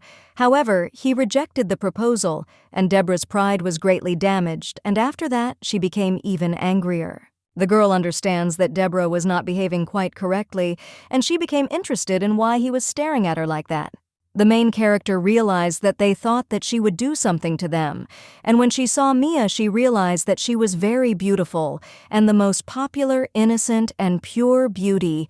Sitting in the audience, the lady understands that everyone has already painted a terrible picture for themselves, but she does not want to be the center of attention. Mia says that there are so many elegant and sophisticated people in the capital, and the prince asks what she is talking about. The girl explains that this lady with purple hair is very beautiful. Hearing this, he thought that if she knew who this lady was, she would take her words back. The gentleman looked at Mia in surprise and thought that she really didn't know anything about it, and he wondered why Deborah was so calm. After all, he knew that this woman was always the first in bragging and vanity, and she didn't have a pink diamond. Philip does not understand what she is up to and thinks that maybe she changed her behavior to attract his attention.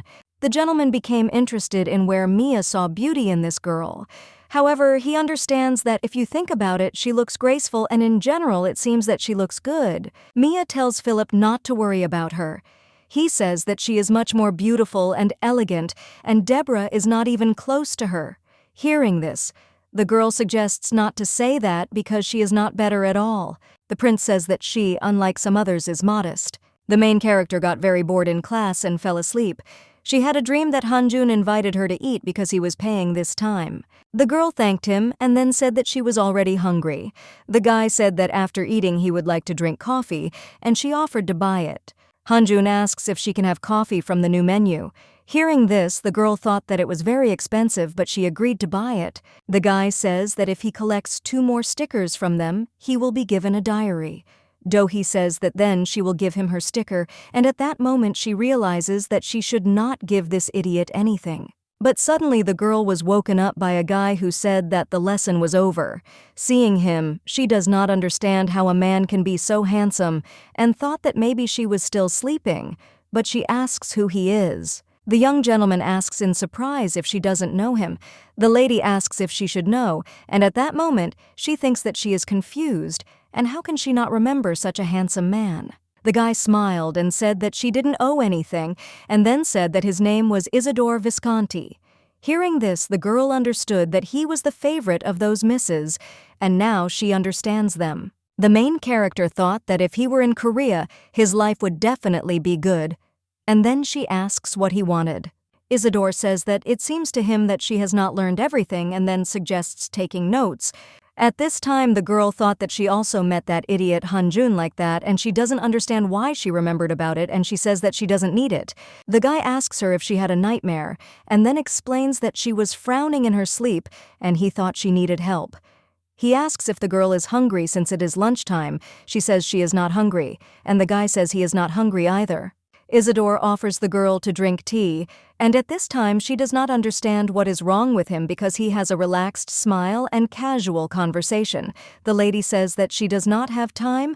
The young gentleman says that he will take her to the carriage, but the girl quickly leaves. Deborah thought that this blonde guy was damn handsome, and she understood that it was dangerous because he could turn into a wimp again. The main character understands that if she cannot resist him, she will ruin her family. The assistant turns to the gentleman and then reminds him that he said he would have lunch with someone and asks if he has returned. Isidor wonders if he asks because he really doesn't understand or just to make fun of him. He replies that it looks like the gentleman's method didn't work because he's not in the mood right now. The guy claims that his beauty couldn't help but work because it's the seventh wonder of the world. The assistant says that apparently he's just not Miss Deborah's type. However, the gentleman claims that this face cannot help but be liked. Gerard says that there is always an exception, and it seems to him that Miss Deborah likes Philip more. After all, she even began to say that she would soon marry him. At this time, Isidor does not understand why he is upset. And then he says that he still has a lot of things in store and therefore believes that there is no point in clinging only to beauty. Gerard asks if he is changing strategy too quickly after one failure. The gentleman claims that he hasn't even begun to show his charm yet. At this time, the main character thought that she had another problem, because Pangaea is based not on academic, but on social engagement. Therefore, for this reason, social clubs were created at the academy. All nobles wish to join a prestigious social club because the nobleman's reputation in the social world will depend on it. The girl thought that perhaps Deborah would choose the Arachron Club. Men belong to a fraternity group and women belong to a sorority. Deborah tried to intimidate Mia at the Arachron sorority and her reputation was ruined. And the main character realizes that the more she gets to know Deborah, the angrier she seems. The girl thinks that she needs to avoid this club because she doesn't want to meet the main character again. The young lady understands that there are other clubs besides this one, but the problem is that in these clubs, it is important to be not only in a good family, but also to be able to have a good reputation and character, and she understands that she has neither abilities nor reputation nor normal character. The main character understands that she can be condemned for the fact that she got into a miserable class, and she thinks that this will only play into Belek's hands because he wants to kick her out of the family, and then everything will end with a wedding. Deborah thought that this was giving her a headache. Suddenly the lady saw Sir Isidor around whom many girls had gathered, and she does not understand why she has such a feeling, as if she sees the halo behind him and thinks that this is a real joy for the eyes. The girl realized that he saw that she was looking at him, and then she wanted to pretend that she did not see him, but the young gentleman raised his hand and waved to her. Isidor asks the girl where she is going. Deborah wonders why he is asking her. He says that they could have a cup of tea if she has time. And at that moment, the main character thought that she shouldn't come up because everyone was looking at them. And then she said that she thought there were many others who wanted to drink tea with him. The young lady doesn't understand why he keeps talking to her. The guy comes up to her and tells her not to worry about other people. Deborah asks if she is the type to worry about others. He smiles and says he is sorry and explains that he wanted to talk to her about the social club. The girl says that she needs to go to class and suggests that they talk later. The gentleman agrees with her and says that they will discuss it later. And when Deborah came to the educational center of magic, the guys who were sitting near her quickly ran away. And she thought that she was already starting to get used to this and thought that it seemed like she was doing well in the role of a villain because the more she ignored everyone, the more they were afraid of her. When the lady saw the guy, she thought that she had a feeling that this magician was actually a student of the engineering faculty. However, he understands that wizards spend a lot of time on research, and this is very similar to their engineering students.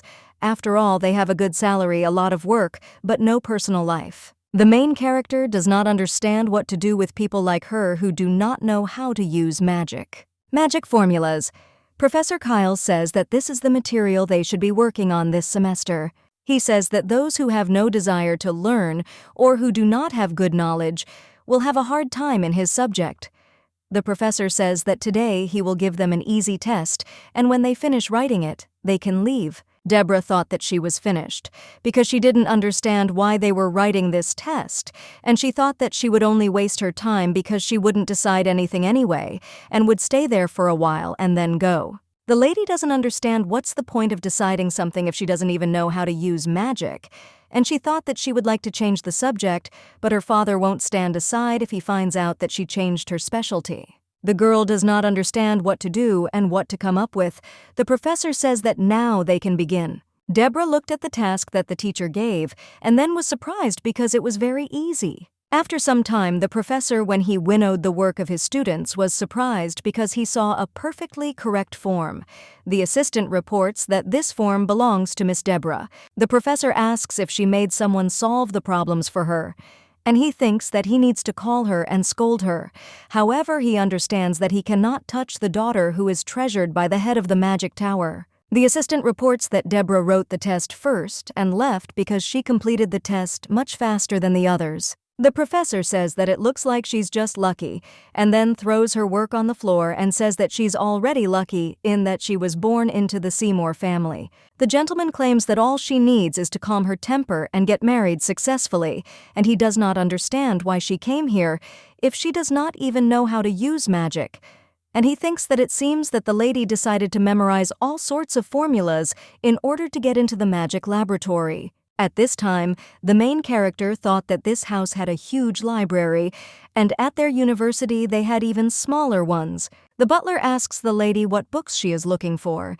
She explains that she would like to look around first. The man reports that this library contains mostly books about magic, but the most popular romance novels among women are not there. The librarian advises the lady to go to the nearest bookstore and find what she needs. Hearing this, the girl is surprised because he talks to her like that. Deborah says that she is very sorry that librarians in their time are so slow-witted, and then says that maybe her father was too hasty in giving such a job to such a person. Hearing this, the man screams and asks what she is allowing herself to do. The lady asks if he decided to brag about not having books of different genres. The librarian angrily states that there are so many masterpieces of books, and he is not going to waste his time and energy on any third-rate books. The lady asks if he has read them, and the man replies that it is better not to even read these. The girl says that he hasn't even read the book, but allows himself to judge and insult her, and then claims that this is simply unacceptable, and that she doubts that he is competent in his profession. The librarian asks what book she is looking for and screams, telling her to tell him because he will bring it to her right away. Deborah tells him to bring a book on various types of third-class magic formulas, and says that she thinks he will find it quickly. At this time, the main character thought that, of course, he would not be able to find her because this library does not have a book search function, and she thinks that it seems he has heard a lot of rumors about her. The lady does not understand how there can be such a person among the servants because he has no manners. The librarian apologizes to Miss, and then claims that in the future he will be more careful with his words, and she thought that it was good that at least he apologized later. The main character thinks that suddenly she seemed too soft to him and thought that she would not become a wimp, and thinks that he himself did not think that about her. When the girl saw the book, she was surprised because it was very thick and thought that she did not want to read because she did not understand why she even had to study in this world. When the lady read one page, she thought that there was too much of everything, and she became interested in who Danai was. Deborah reads that long before the founding of the Astrea Empire during the ancient empire of Tegea, in order for an archmage who had reached the highest level to be able to fully use his magic, he had to study specific formulas. The main character saw the way to use these forms and understands that high magic is a geometric progression, and she saw the summary of the book in order to find out what it is. The formula used to expand the range of vast magic is a geometric progression. To make magic into a sphere, you will need to find the circumference using the formula.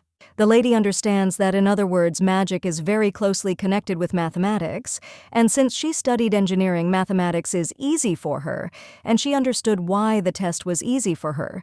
Deborah realizes that this is strange because there are no specific formulas in this book. But suddenly she heard a strange sound and thought that someone had come. The main character decided to see who it was and saw the younger brother of Enrique. Since the young gentleman had not yet grown up, he could not reach the book that was on the top shelf. Then the girl came up and got him the book he was looking for. The boy got scared when he saw his sister, and at that moment she thought that it was worth expecting. And at that moment she realized that she just had to leave him alone. Enrique asks if she was following him, and at that moment she thought that she just couldn't help such a cutie, and she agrees with him and explains that he is very cute like a rabbit. Hearing this, the boy screams and tells her not to make fun of him, and then claims that he will become as tall as his older brothers. Deborah looked at him and thought that he looked like a kitten, and said that of course he would grow up, but not soon, and then stroked his head. Enrique screams and says that this is too much, and then runs away. She thought that her brother is so fast because he ran away like a squirrel. The girl thought that she wanted to make a compliment, and he thought that she was laughing at him, and she wondered if everyone really hated her so much. At this time, Enrique thought that he should pull himself together because Sister laughed at the fact that he was small, and he understands that Sister could not iron, and says that he is cute. The boy remembers that after his mother's death, the Duke threw himself into his work, and his sister said that his father hated him because he took her mother's life. The next day, the woman greets the lady and says that they have received a message that she will come for the cake and says that it is ahead. Seeing this, the main character realized that this is spatial magic that has always been there, and she asks how much this teleport can carry. The woman reports that it can carry 5 people at a time, but she is unsure of the maximum weight and then reports that they are already on their way. Within a minute, the lady says that they have already arrived, and then informs the master that Miss Deborah has arrived. Suddenly the cat jumped on the girl and she stroked it. The gentleman tells the doll to come to him and he asks what is wrong with her. At this time, the lady realizes that the cats can't get rid of this cat drug because she took the bag with her again. The master offers the girl to sit down and the cat just spins around the lady. Deborah says she heard the gentleman finished with a sack. He says it looks like the lady decided to get straight to the point. Deborah claims that he knows that she is not one of those people, and as far as she knows, they do not have the kind of relationship to talk about various topics. The man says that he would like their relationship to develop a little, and then he throws her a bag and says that she can just put her items in the bag, and if she wants to get these things, she just has to stick her hand in it. The master explains that she will not be able to see what is inside the bag, and therefore believes that it is better to put only coins in there. Hearing this, the main character thought with delight that this was simply incredible and that the bag was very cool. The master offers the girl to give him his hand. She asks what kind of rudeness this is, because she understands that she is not some kind of puppy. The gentleman explains that in order to summon the bag when it is lost, he needs to cast magic on her hand and then asks if she thinks that he treats her like a puppy. The master looked at the lady's hand and said that it belongs to the cat family. Deborah thought that his hand was very big and knew that a man with long fingers who played the piano well was her ideal type of man. The master explains that if she wants to summon the bag, she should just say this spell, and then asks if she has decided not to wear the pink diamond. The gentleman says that she made the right decision, and it seems to him that the nobles have now begun to learn more about the diamond after they found out that she was hiding it. He also wonders if she was trying to achieve this. However, the lady has not responded, and he wonders if they will proceed to her next request. Deborah asks why he is sure that she has another request. The master says that if she had not had a request, she would have turned home immediately after receiving the bag. At this time, the main character does not understand why she has the feeling that he was offended, but she thinks that it seems like it just seemed that way. The young lady explains that she needs to know about a man named Isidor Visconti and asks him to find out about him. The master asks why she wants to know about him. Hearing this, the girl does not understand why the atmosphere has become strange and thinks that it is not easy to find out about this person since he is the heir of a noble family, and she understands that it seems that this will be difficult for the master. Deborah says that he is somehow suspicious. Hearing this, the gentleman was surprised and the girl asks if he can tell about him. The master replies that he can tell about his weight and height and can even tell about his shoe size. And then he says that he is a little vulnerable but quite self-confident. The main character screams and asks who he thinks she is, and then says that she needs all sorts of gossip about him, and this is what she needs. The girl looked at the surprised face of the gentleman and does not understand why he is so surprised, because she thinks that she should be surprised. The man asks if she needs rumors.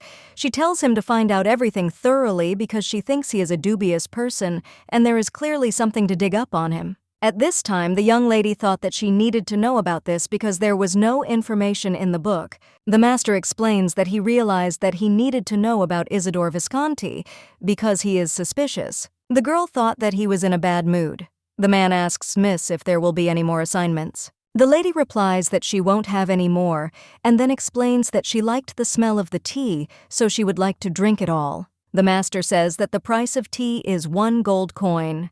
Hearing this, the girl was surprised, and then screaming, she claims that there is not even dessert and it is very expensive. Deborah gives him a precious stone, and the man says that he does not need it because this stone is more expensive than tea.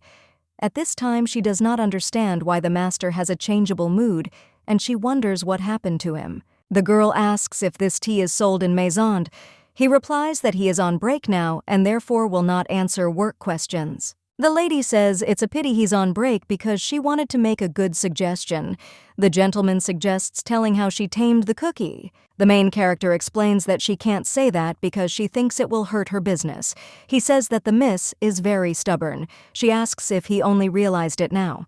At this time, the young lady thought that she was comfortable being such a person because she did not need to worry that someone would say something because everyone was used to such behavior and read that it was very convenient. Deborah draws a picture and offers the master to look at it and then asks how he likes it.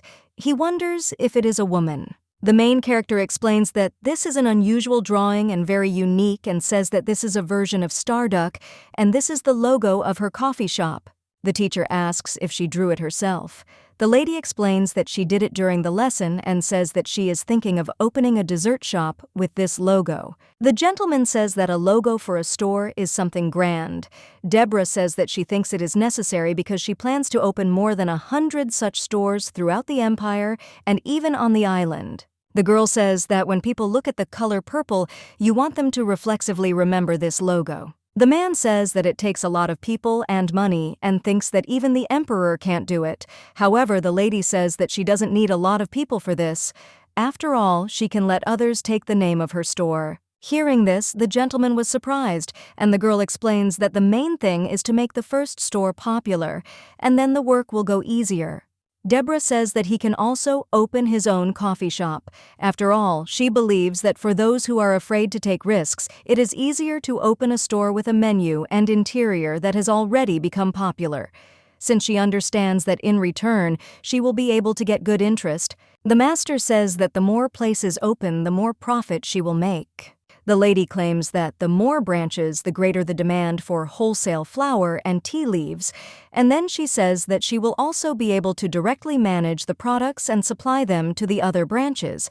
The girl continues to say that if the business expands greatly, but the gentleman interrupts her and claims that this could be a problem because it will be difficult to keep track of everything. After all, it will also be difficult to supervise such quality control. Hearing this, the lady did not understand how he immediately thought of this because she understands that he does not know what a franchise is, and therefore she thinks that he is very smart. The master says it's a good idea, but doesn't understand why she's sharing it with him. The lady says she wants to work with him and wants to invest in the place. The assistant tells the gentleman that he has been given a very difficult task because he understands that this time he must do it personally. The master asks Miguel if this situation amuses him. He assures that it does not, and at that moment, he thinks that if he does not hold back his laughter, the master will kill him and realizes that he is walking on thin ice. Miguel asks why he didn't ask for more money because he thinks it was such a good opportunity. He replies that he has already received enough because he thinks it is a special payment. The master understands that most aristocrats do not want to take up business, but the lady makes him a partnership offer and wants to receive illegal money. The gentleman realizes that the more he thinks about it, the more unusual it seems to him, and then he says that this is selling the name of the store and not the product itself. Miguel looked at the gentleman and realized that he didn't know what was there, but it was the first time he had seen him like that. The gentleman asks the assistant what style he thinks the miss will like. He explains that the lady always looked at him indifferently, but when he was in a frock coat, she looked at him for a second longer, and he thinks that it seems that she likes masculine men. The master says that he has some clothes that he has never worn before, and therefore he thinks that the time has come for them. The main character realizes that she can't see anything, and it's all because of him. Deborah realizes that this time he is wearing glasses and thinks that he seems to dress in different styles of clothes. She remembers that the initiator of the intellectual style was Belek, but now this man in glasses has surpassed him. The lady wondered if there were too many people repeating after him since every second person had glasses, and she did not understand how one could repeat so openly. The girl understands that it seems that Isidor is also tired of this, and she thinks that most likely because of this, he constantly changes his style because everyone follows him, and thanks to him, stores can earn more. Suddenly, the main character realized that she was lost, and thinks that if she had at least one servant with her, she would never have gotten lost.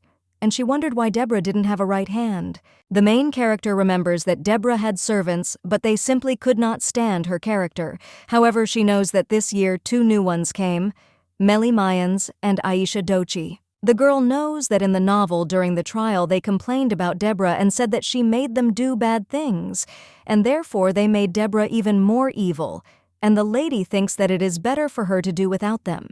Deborah feels that she needs an assistant, and she is wondering where she can find a reliable person. Suddenly, the lady saw that there was someone there and thought that she could ask this person to take her to the carriage. However, this person turned out to be a girl named Mia. Seeing her, the main character thought that she needed to leave there as soon as possible. But suddenly, Mia falls and screams in pain. And at that moment, Deborah thought that she didn't want Mia to call her and talk to her. The girl with pink hair asks if she can help her because she can't get up. At this time, the main character thought that Mia had such a strong divine power, but she could not heal herself.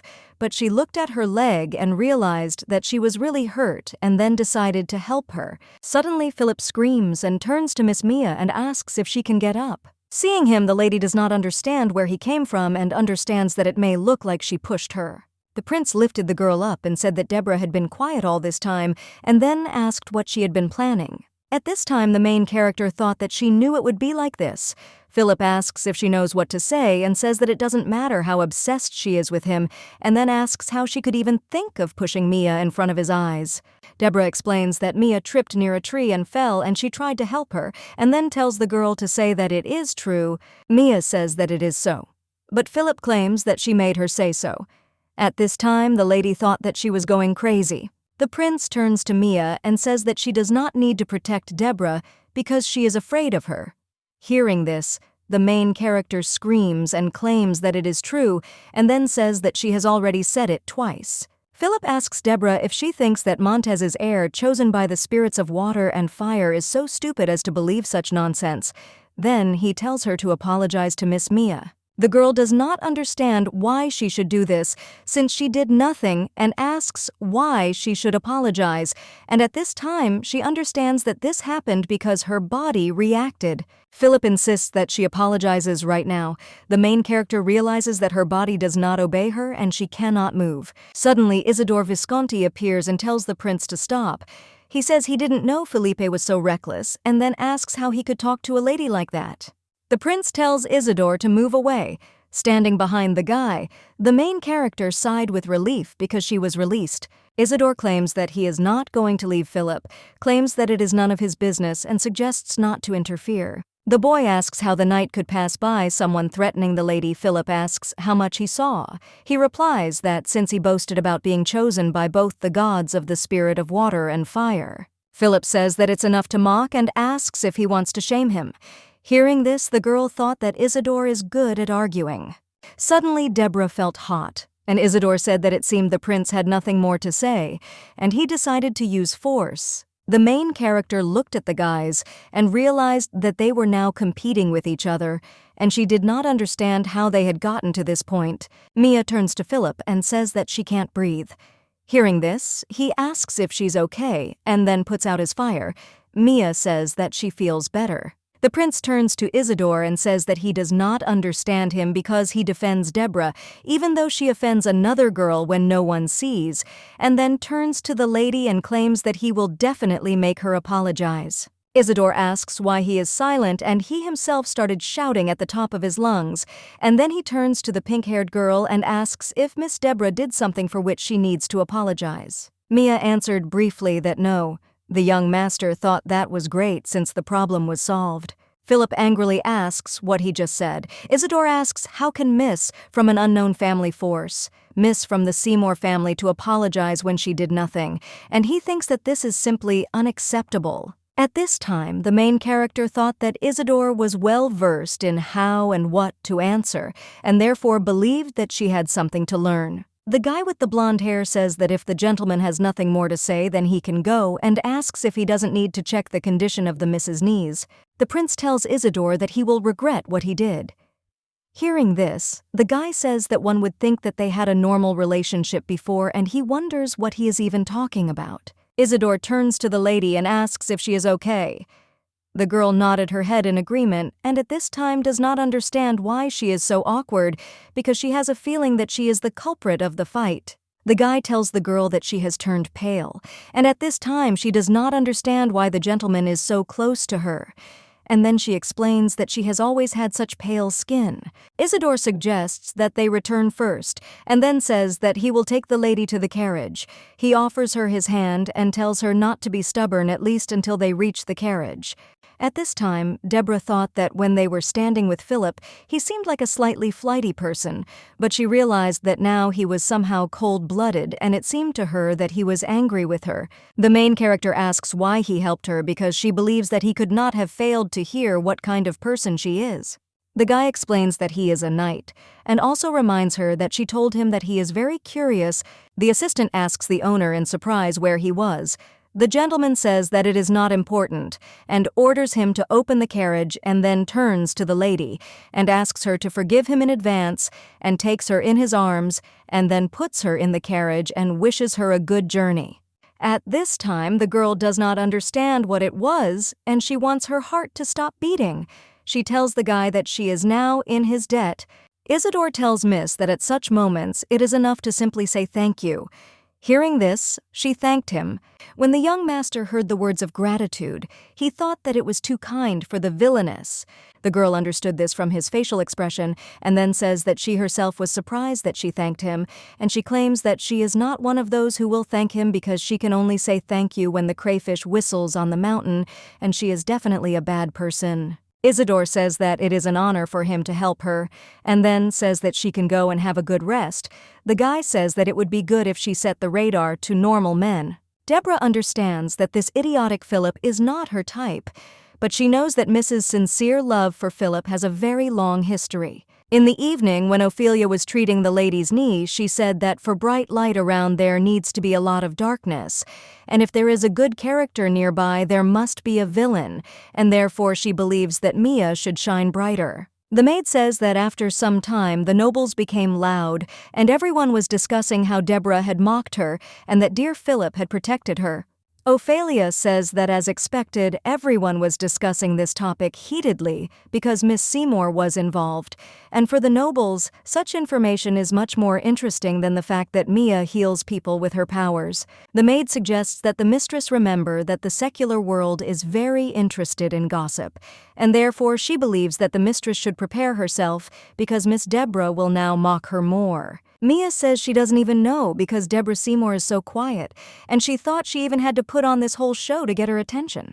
The lady asks, what if she does not attack her? And then says that Deborah behaves calmly with her hearing this. The maid smiled and claims that this cannot be. Ophelia says that she has been obsessed with Philippa for 6 years, and she is definitely very upset with her, and therefore thinks that she must be behaving this way because she has some kind of plan. Mia agrees with her because she believes that Ophelia is always right. The maid says that soon there will be a good opportunity because Philip is very worried about the fact that he was unable to get the pink diamond, and therefore he will actively want to somehow compensate her for this and will send her to Arachron. Ophelia claims that Miss Deborah, who has no abilities or reputation, will also choose the Arachron Club. Because of this, the ladies will constantly cross paths, so there will inevitably be unpleasant situations. Mia reports that she understood what the mistress meant. The maid says that she will also have the upcoming spring festival, and therefore believes that she should attract a lot of attention and receive the status of the flower of the year. Ophelia states that this is why the young lady needs to focus on raising her divine power frequency now. The main character walking around the yard thought that she had been thinking about this for several days, but she found it very strange that Mia Binoche pretended not to know her. Deborah remembers that they definitely met for the first time at the academy, but she couldn't help but know about her because everyone talks about Deborah's character, and she knows that the fool Philip couldn't help but tell about her nasty and dangerous character. The young lady doesn't understand why Mia is trying to run into some villain, and she feels very strange because she has a feeling that she is provoking her. The girl thought that Mia just needed a villain to show how good she was.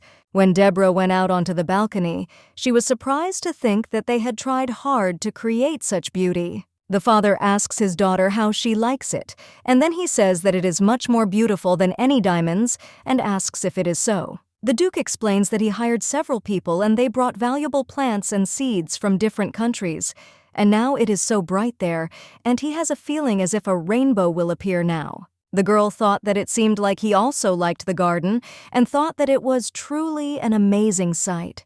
She said that this garden would definitely be more beautiful and luxurious than the emperor's. The father says that it is better not to say such phrases in front of others because she might be misunderstood, and then he claims that she can say such things in front of him. The girl thought that it seemed to her that her father was in a good mood and that he seemed to be a very kind person.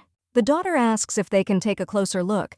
He suggests they take a walk. Walking in the garden, the main character thought that it seemed to her that he wanted to hear more praise, and she thinks that her father is not a dog, but she does not understand why he follows her. The lady says with delight that it is fantastic and a very beautiful garden. The father asks his daughter why her face is blank. Hearing this, she thinks that her father is hearing her thoughts again because she is dating because of that idiot Philip, and thinks that her face is already screaming about stress. Dad says that if she is like this because of Montes, he tells her not to worry, and then says that he is shocked by the rumors he heard about her, and asks why people gossip about her. The Duke tells his daughter not to do anything stupid because she is the only Miss Seymour of the family. Deborah replies that she is not like this because of Montes, but she understands that it is all because of that idiotic Philip. The girl says that it must be hard for him to believe this, but she is absolutely innocent in this situation. The daughter explains that there are a lot of rumors going around right now because Philip carried Miss in his arms around the academy grounds and then claims that there are no witnesses to her hurting this Miss because she did not do it. The Duke asks why she gets into such situations when Montes is with another woman and suggests that she control her temper. The main character realizes that this is a bit strange and thinks that they need to change the subject, and then she says that in fact she is like this because she is worried about these flowers. The father asks in surprise what she is talking about. The lady explains that as he sees this, Daisy is already beginning to fade, and she claims that it is not his fault, it is just that daisies do not grow well in such soil. The gentleman asks in surprise how she knows about this. She explains that the hydrangea is not red but blue, which means that the soil in this place is acidic and the daisy cannot grow in such soil. The Duke wonders what to do then, and asks if these flowers need to be moved to better soil for them. The daughter replies that she does not think this needs to be done. Father says that he doesn't know how to change the soil with magic. Hearing this, the main character thought that in this world everyone tends to rely on magic and wizards, and then she says that they don't need magic because she believes that if you turn on your brain a little, the problem can be easily solved. Deborah says that with the help of charcoal they can easily solve this problem because you just need to sprinkle the ground with charcoal and the flowers will be able to bloom normally. The father says that if such a thing were possible, it would certainly be a much more worthwhile method than resorting to magic, and then asks how she knew about the coal. After all, he is hearing about it for the first time, and also thinks that the gardener does not know either. The girl explains that she remembered this from reading a book, and at that moment, she thought that she actually learned about it in a humanities class. Charcoal has an alkaline component which is the opposite of acid, and the professor said that they need to remember this because this question will be in the session. The Duke asks why she went to the library. Deborah replies that she wanted to learn how to care for flowers. He asks if she likes the garden so much. The daughter says that she really likes the garden because her father worked so hard for it. The gentleman says that it would be better if she thought more about grades, but they think that The main character explains that she also read books about magic formulas. Hearing this, the father is surprised and asks if she studied about magic formulas, and then says that efforts are very good. The lady realized that he did not believe her, and she remembers that Deborah hated even the basics of arithmetic because she had no magical intellect at all. The Duke claims that it doesn't matter, even if everything doesn't work out, because he believes that the process of trying will definitely pay off later. Hearing this, the girl thinks that it seems like he feels sorry for his daughter. Deborah says that she wanted to ask why they solve the formulas so slowly, and then claims that these people remind her more of snails. The father asks what she is talking about. The daughter explains that at the academy she thought she would die of boredom because the students did the assignment in at least 10 minutes when she only needed 1 minute. After hearing this, the father went with the girl to the office and then explained to her on the board how they solved the problem using the formula. The gentleman asks his daughter how she could solve this in a minute and says that he would like to listen to her. The girl thought that this formula was developed by the ancient archmage Tegea, and this is a very old formula with which the solution will be very long, and she thinks that it seems that no one has improved this formula since then. Deborah asks her father if it is really necessary to solve equations in such a slow and inefficient way. He tells her that the formula was invented by a 9th-grade mage named Simeon, along with a silver dragon, and she is the first to think that the formula is inefficient. The main character realized that they had decided from the very beginning not to touch this formula because the man's authority was so high that no one doubted his knowledge. The girl says that she can solve the following problem in 1 minute. The father suggests that she not joke like that and thinks that it is commendable that she decided to study hard, but he thinks that she will not be able to do it in 1 minute. The daughter says that she solved this problem and then shows the result George asks, in surprise how she did it in 1 minute, and then claims that she could have solved it in 30 seconds, but he can't believe it.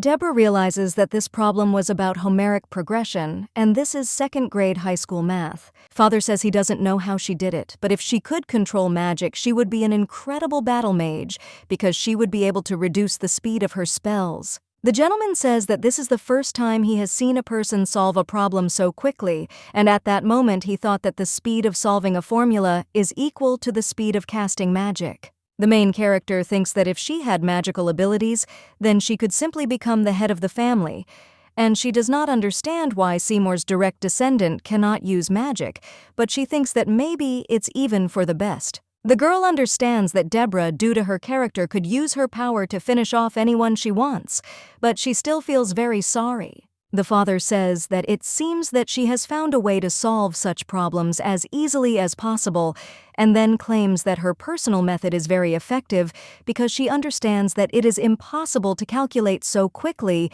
using Tegea's formula. Deborah says she decides another way. He says he wonders what kind of method it is and then asks if she will tell him. The daughter explained to her father how to solve problems in a different way, and at that time she thought that she would never have even imagined that she would become a math tutor. After class, Deborah's father invites her to have dinner together today.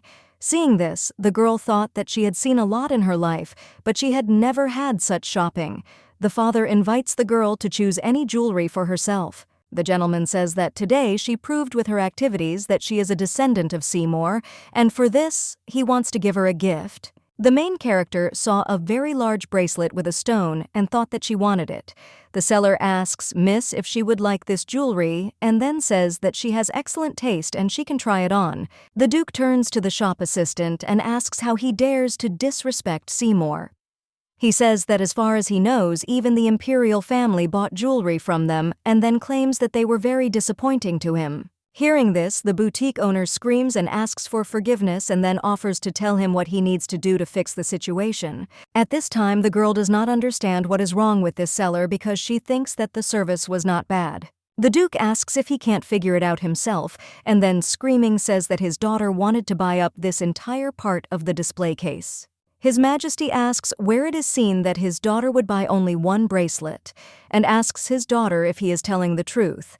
She asks him in response why she should name such obvious things, and then says to give her everything except one. At this time, Deborah thought that this was simply unbelievable, and Seymour was simply incredibly rich. When the father left, the girl wished him a good rest, and at that time she thought that he even offered her his hand. Suddenly, Belek turns to Deborah and says that she must be the only one in the empire who looks at her brother so fiercely. Hearing this, the lady does not understand how he ended up near her and has already become boring to her. The brother asks the girl what she did wrong and then asks why, because of her bad behavior, he has to listen to others about her antics. At this time, the main character thought that he came to read morals again, and then she suggests that he not worry about it and asks if he has time to talk to her since she understands that he needs to study artifacts. Belek says that his research does not concern her in any way. The girl asks if he doesn't like it when she worries about him, and then suggests that he say what he wanted faster or let her go.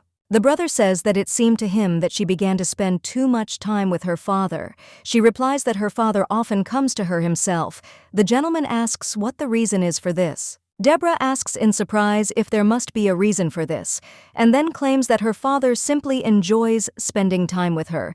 She says that they are brothers who only think about their own problems and do not notice their father at all. The eldest son, Rosard, went to conquer new lands beyond the eastern borders, so after the girl moved into this body, they never sat down to eat together. Belek says that as she said, her father must have become very bored, and therefore decided to spend more time with her. And then he says that she did not think of doing anything stupid. The main character says that she does not understand what he is talking about because she thinks that she has never behaved as quietly as she does now and has not even done anything with his beloved Patrick. Hearing this, the guy screams and says that he heard that the sister fired the heir to the Stefan family. She does not understand whether he is talking about that librarian, Jaime Stefan, and she thinks that he is a rude and narrow-minded person. The girl remembers that she told her father that she wanted Jamie Stefan to be punished for speaking very rudely to her, and her father asks what he did. The lady explains that when she came to the library, he told her to leave because he doesn't have romance novels, and she thinks the librarian is driven by all sorts of narrow-minded prejudices. The father asks what kind of nonsense he was talking and also wonders how he dared. Deborah thought that she had simply asked for punishment, but he was immediately fired from his job. Belek states that Stefan's family has been Seymour's vassals for over 3 generations and then asks if she understands what she has done.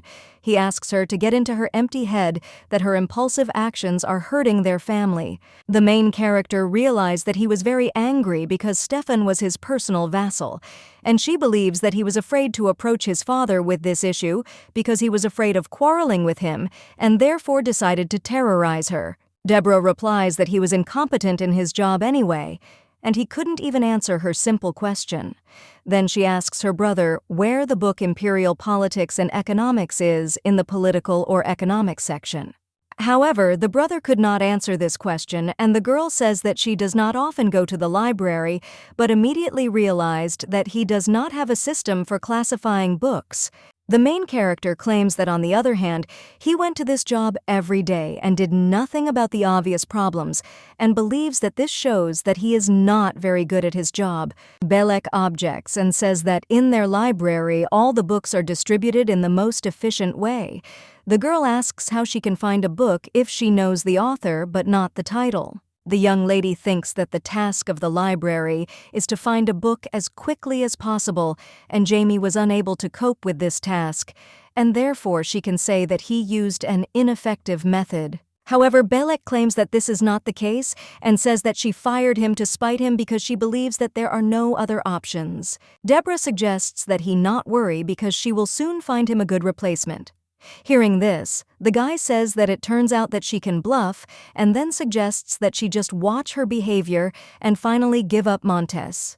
Hearing this, the girl does not understand why he remembered Philip, and she says that Philip is not her type, and she does not want to have a relationship with someone like him. However, the guy smiled and suggests that she rest and calls her a braggart. The main character asks, what if she proves that he is not bluffing? The brother screams and says that then he will call her sister. At this time, the girl turned on a magic stone with a recording function, a device that can record a conversation for up to 10 minutes. The girl remembers that she bought it in case something bad happened to Philip again, but this device came in handy with her brother. Deborah thought about how she couldn't yawn peacefully because of her bad girl image, since she hadn't gotten enough sleep because she was recalculating her budget.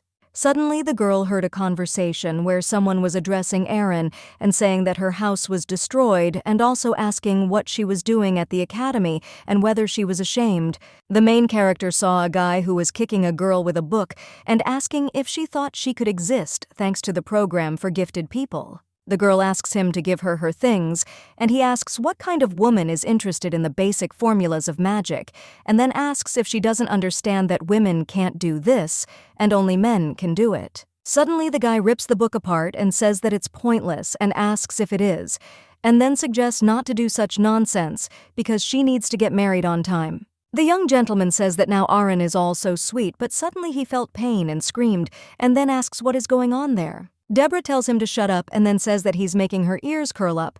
She asks why he's staring like that and then says that since he's figured it out, he should get out of here. The guy turns to the miss and says that she was just going about her business and then asks why she approached him so abruptly. The lady explains that she couldn't pass by his ugliness.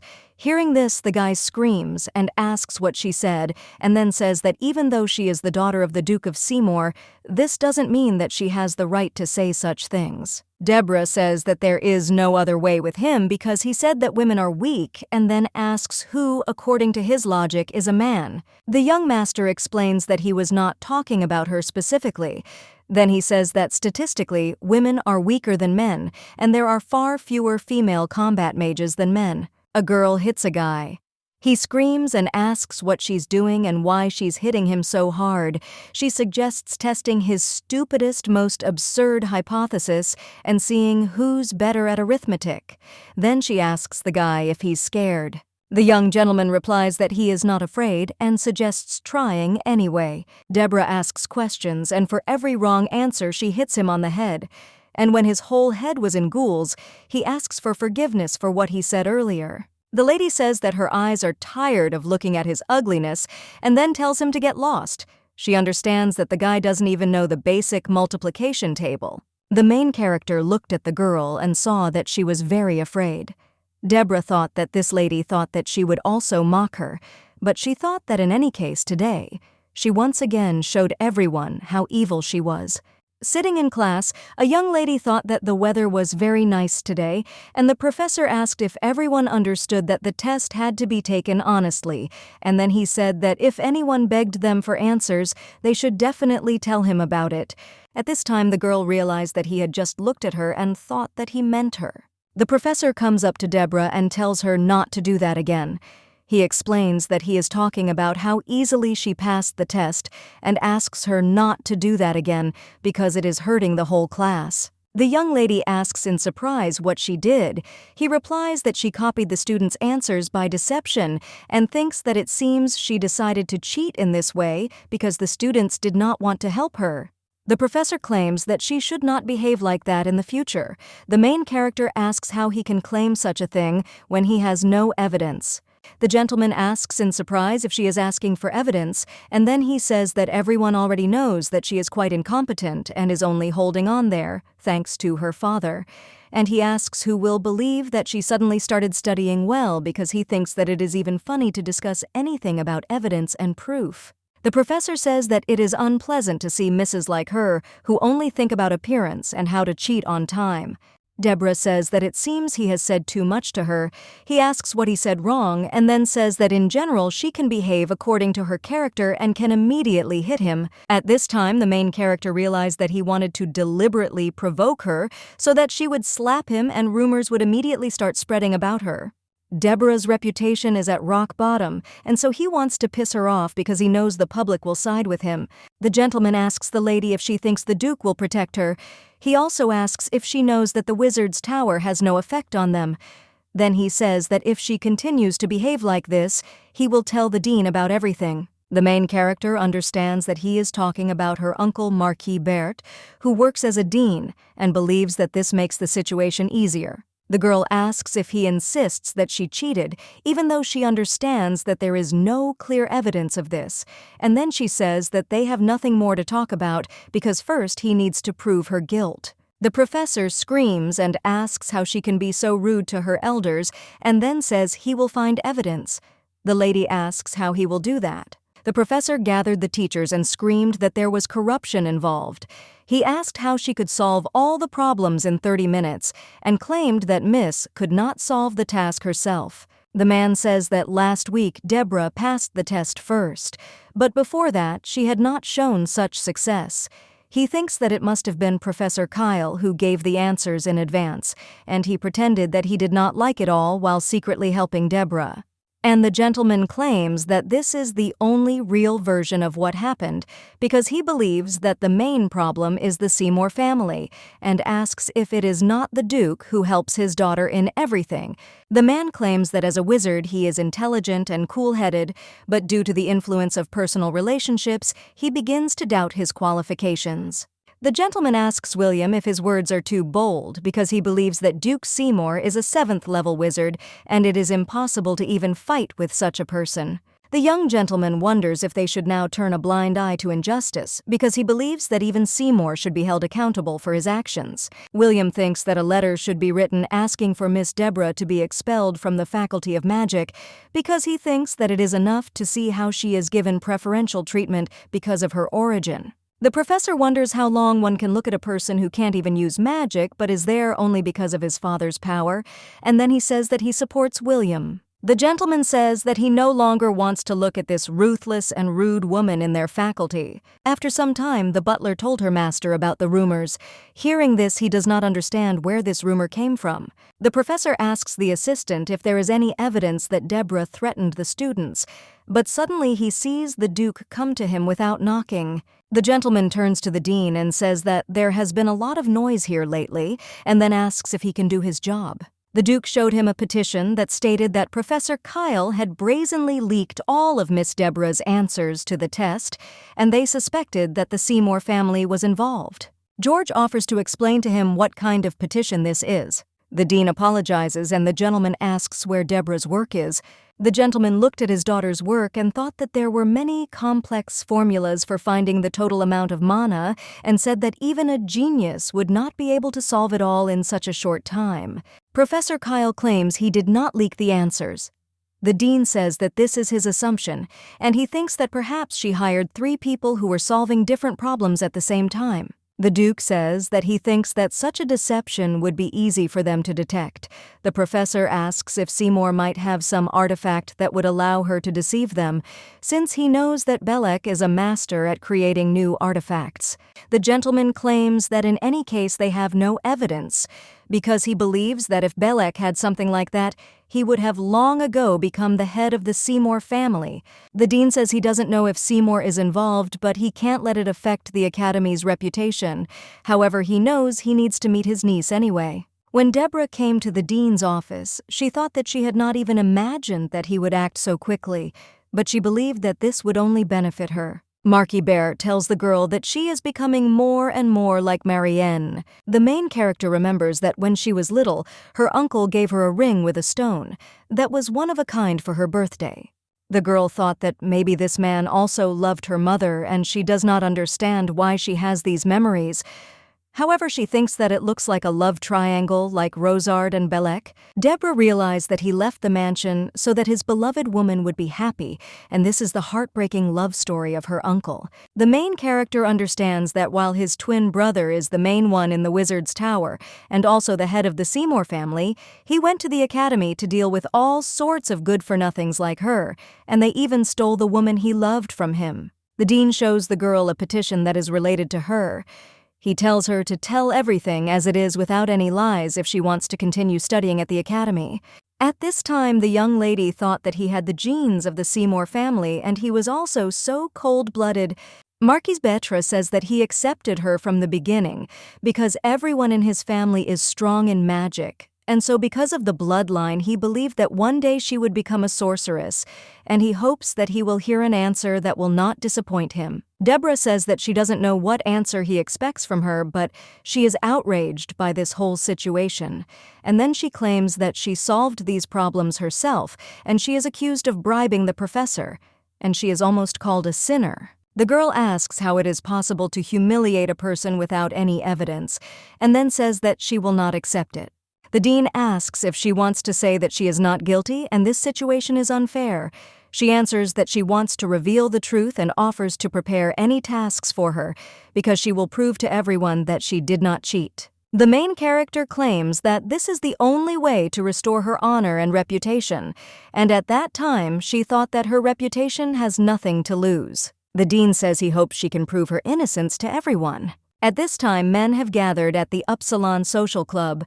A young gentleman turns to Isidor and says that he feels like he is unlucky today because he thinks he is not focused, and then asks what is the matter. Hearing this, Isidor thought that he was simply not interested in this because he knew that tomorrow Deborah would prove her innocence. The guy asks if he heard what everyone is talking about now. Isidor asks what. He answers that Felipe was walking around the campus holding Mia Binoche in his arms like a princess.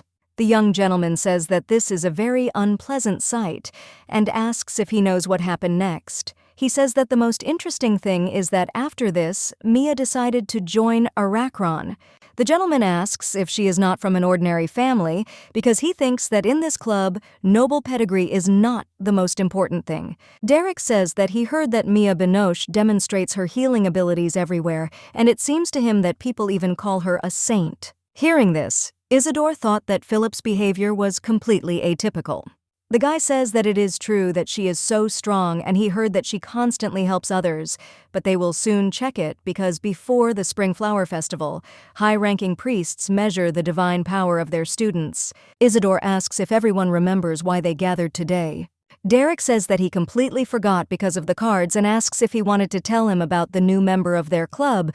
The guy with cinnamon hair says that he heard rumors from Miss Cyril that Isidor was not going to accept anyone into their club. Hearing this, the young gentleman smiled and then asked if they believed it.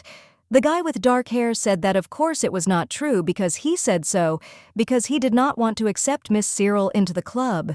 Terry Orgo is the second son of Duke Orgo, a famous swordsman and one of the founders of the country.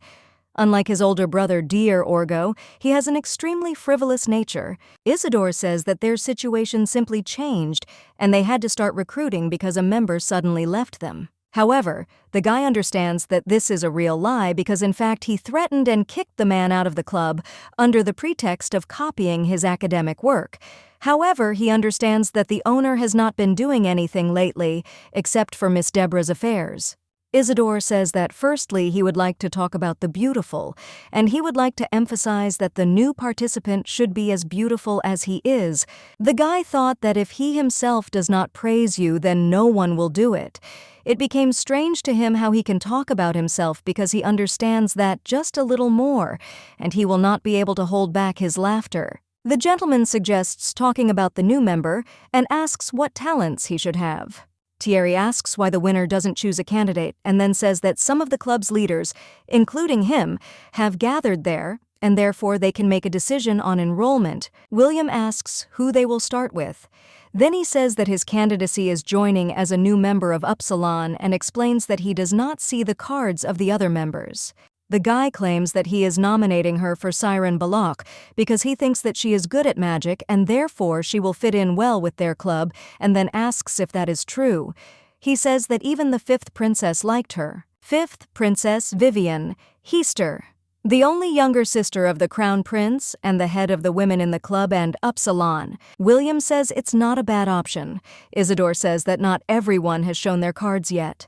Then he shows his and screams that he has a royal flush and that it is the rarest and strongest combination in poker. Thierry says in surprise that this is the first time in his life that he sees this combination because it is the rarest combination that occurs with a probability of 1 in a million.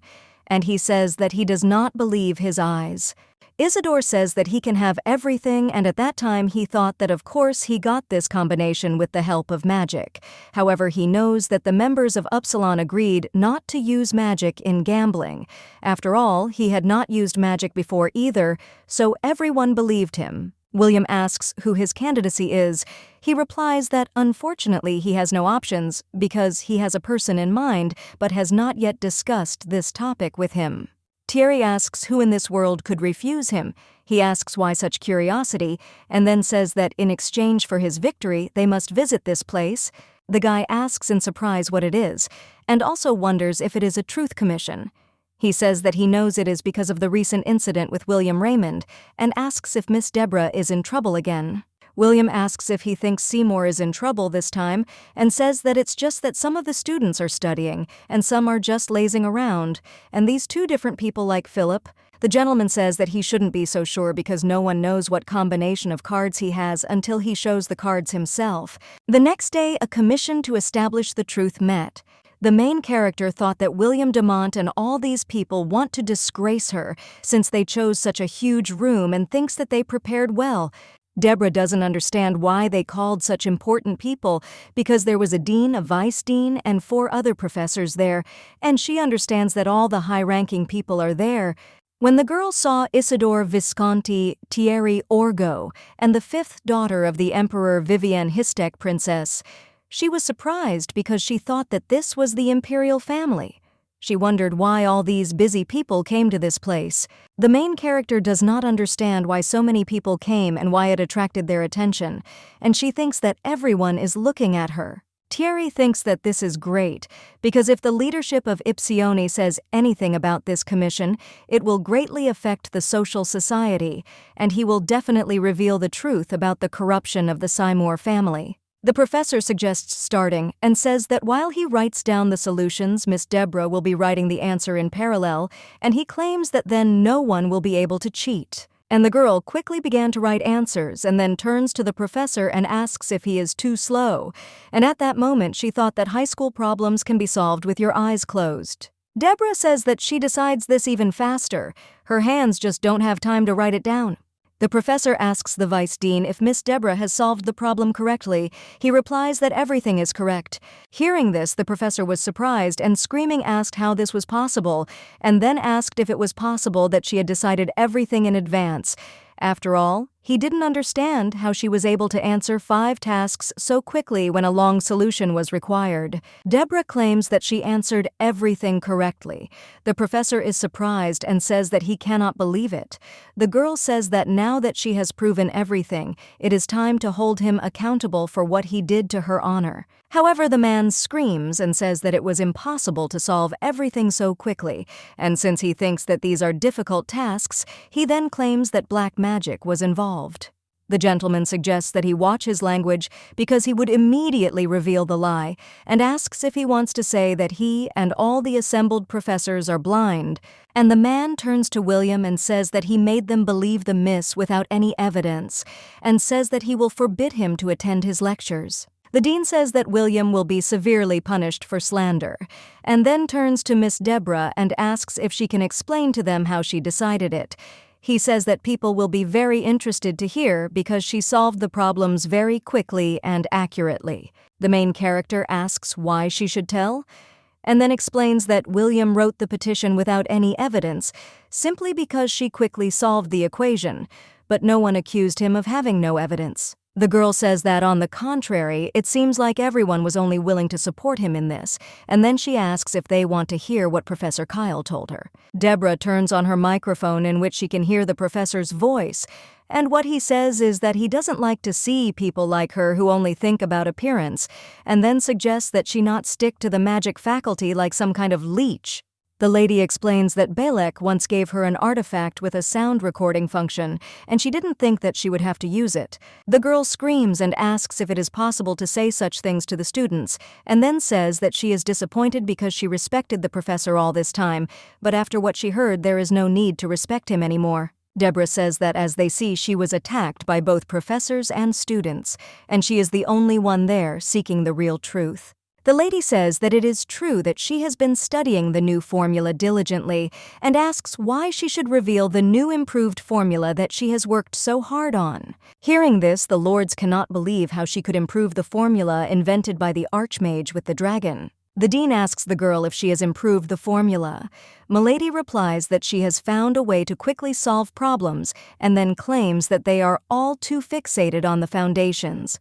Deborah explains that there is a way to find the answer faster. However, she does not understand why everyone is focused on the fact that some grandfather who was an archmage came up with this formula. One man says this formula is perfect and claims the improved version is nonsense. The gentleman says that Miss managed to solve these tasks faster than anyone else, and if this is true, then this is a huge event, thanks to which they will be able to increase the speed of casting spells. He says that this is nonsense and cannot believe it. The dean's assistant says that Miss is simply deceiving them all, and he is of the same opinion. Deborah asks if there are still those who doubt her, and then she says that then she will prove her innocence as they wanted, and she gives her word as a direct descendant of the Seymour family. The main character announces that she is ready to reveal the formula that she personally improved. The professor asks Miss Deborah if she is serious. The girl claims that no one in this world knows how to solve equations using X and Y, and so she believes that she can slowly reveal her cards to them. She thought that she should have studied math better at school because it would be very useful to her now. The main character wrote a formula and says that she uses it. The lady says that she can't believe that with such a formula, you can solve the problem faster, and the man who is sitting next to her agrees. The woman says that they just need to put the numbers and they will immediately get the answer. And if the archmage saw this formula, he would be shocked. Madam says that the miss does not possess magic, which proves her even greater genius. The man says that this will be very useful for battle mages who need to cast a spell as quickly as possible. At this time, the girl thought that this was great because everyone believed it. The main character asks if their doubts have now been dispelled, and then says that there is something that needs to be decided. The professor asks Erin Oslot why she came. She replies that she has something to say, and then reveals that she accidentally overheard William Raymond and the club members talking, and claims that they specifically wanted to frame Miss Deborah. The girl claims that they believed that Miss would not be able to prove her innocence in any way, and so they decided to write a petition, and they also said that Duke Seymour has no qualifications to be the head of the family and the Wizard's Tower.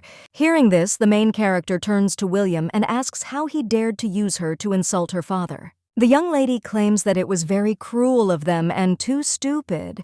She says that her father is kind and he could forgive it, but she is not like that. The professor asks what she is talking about.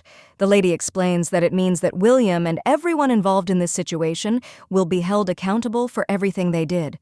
In the Tower of Magicians, the men do not understand how this could have occurred to her, since they believe that the creation of the great archmage Semyon was considered flawless. They also wondered who would have thought that his formula could be improved. The magician claims that it really works, and that you can cast spells with this form much faster, and he doesn't understand why the rude Seymour is behind this epochal discovery. The young gentleman says that since nature deprived her of magic, she should have shown another talent. Suddenly, the magician screams and tells them not to use her formulas so recklessly, and then reads a document demanding the cessation of use of intellectual property due to copyright infringement. The man reads that they are accused of violating the copyrights of Deborah Seymour and are forced to immediately stop using her intellectual property and to comply with her further demands, a fine of 30 gold coins. The guy says that if he wants to use the improved formula, he must pay Miss Deborah this amount of 7 silver coins every month. The man says she was so angry that she patented her invention, and he claims that if he uses the formula without permission, he will have to pay a fine and get a warning every time. The magician says that at least 7 silvers a month is a manageable sum. After all, many people from Raymond to everyone who insulted Deborah at all are forbidden to use the formula. When the main character calculated her profit, she thought that money was falling from the sky, and she was not sure that she would be able to patent the formula. 3 weeks ago, the master tells the lady that she has started to visit him often. He says that her previous request has not yet been fulfilled and asks if she will give him another week. Deborah looked at him and didn't understand what was wrong with his face because he looked like he'd been working around the clock all month. The main character explains that she didn't come to rush him, but she has a question. He asks what she wants to know. The lady realizes that he really loves money and then asks if it is possible to formalize a monopoly on his invention.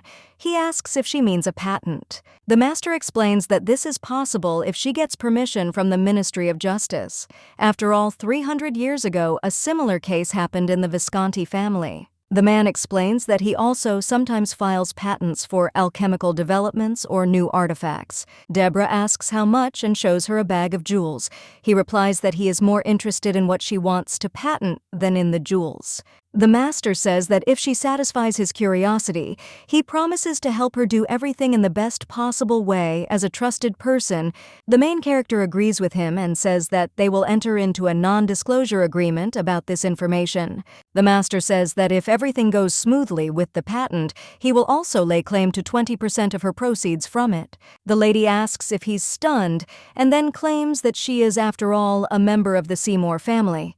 He then says that he agrees to 10% and she will be able to purchase goods on a blank check with a 30% discount. Hearing this, the main character thought that in the future she would need more sound recording artifacts and therefore considered this a good option. Deborah says she agrees to his terms. He asks what the lady wants to patent. She says nothing special because she has improved Simeon's formula and therefore wants to get a patent for it. The man asks in surprise if she is talking about the formula of the great archmage Semyon. The master thought that this was nothing special and said that she never ceases to amaze him, and he must admit that she is magnificent. Deborah asks if this is true and then claims that she can't even control mana. The man says that now he understands why she needs a patent because she values practical benefits more than fame. She wonders if this is possible. The master says that this is the first time that someone has changed the formula. However, he believes that if this is presented as a patent for the transformation of mana, according to the third point of the patent law, everything should work out. The gentleman claims that magicians can endow their mother with various properties. And for example, Duke Seymour is known for his water or ice magic, and therefore many patent their special styles of mana transformation. The master explains that the law also mentions a patent for the transformation technology, and its formula, which allows for the speeding up of the spell creation, fits these conditions. The gentleman says that the method of obtaining income from a patent remains a problem. After all, special artifacts or magic stones are usually used to protect a patent. Deborah says that if magicians are forced to pay her every time they use the formula, she thinks it will become a problem because she understands that it will be impossible to accurately track this fact. The lady asks what will happen if they introduce a fixed fee.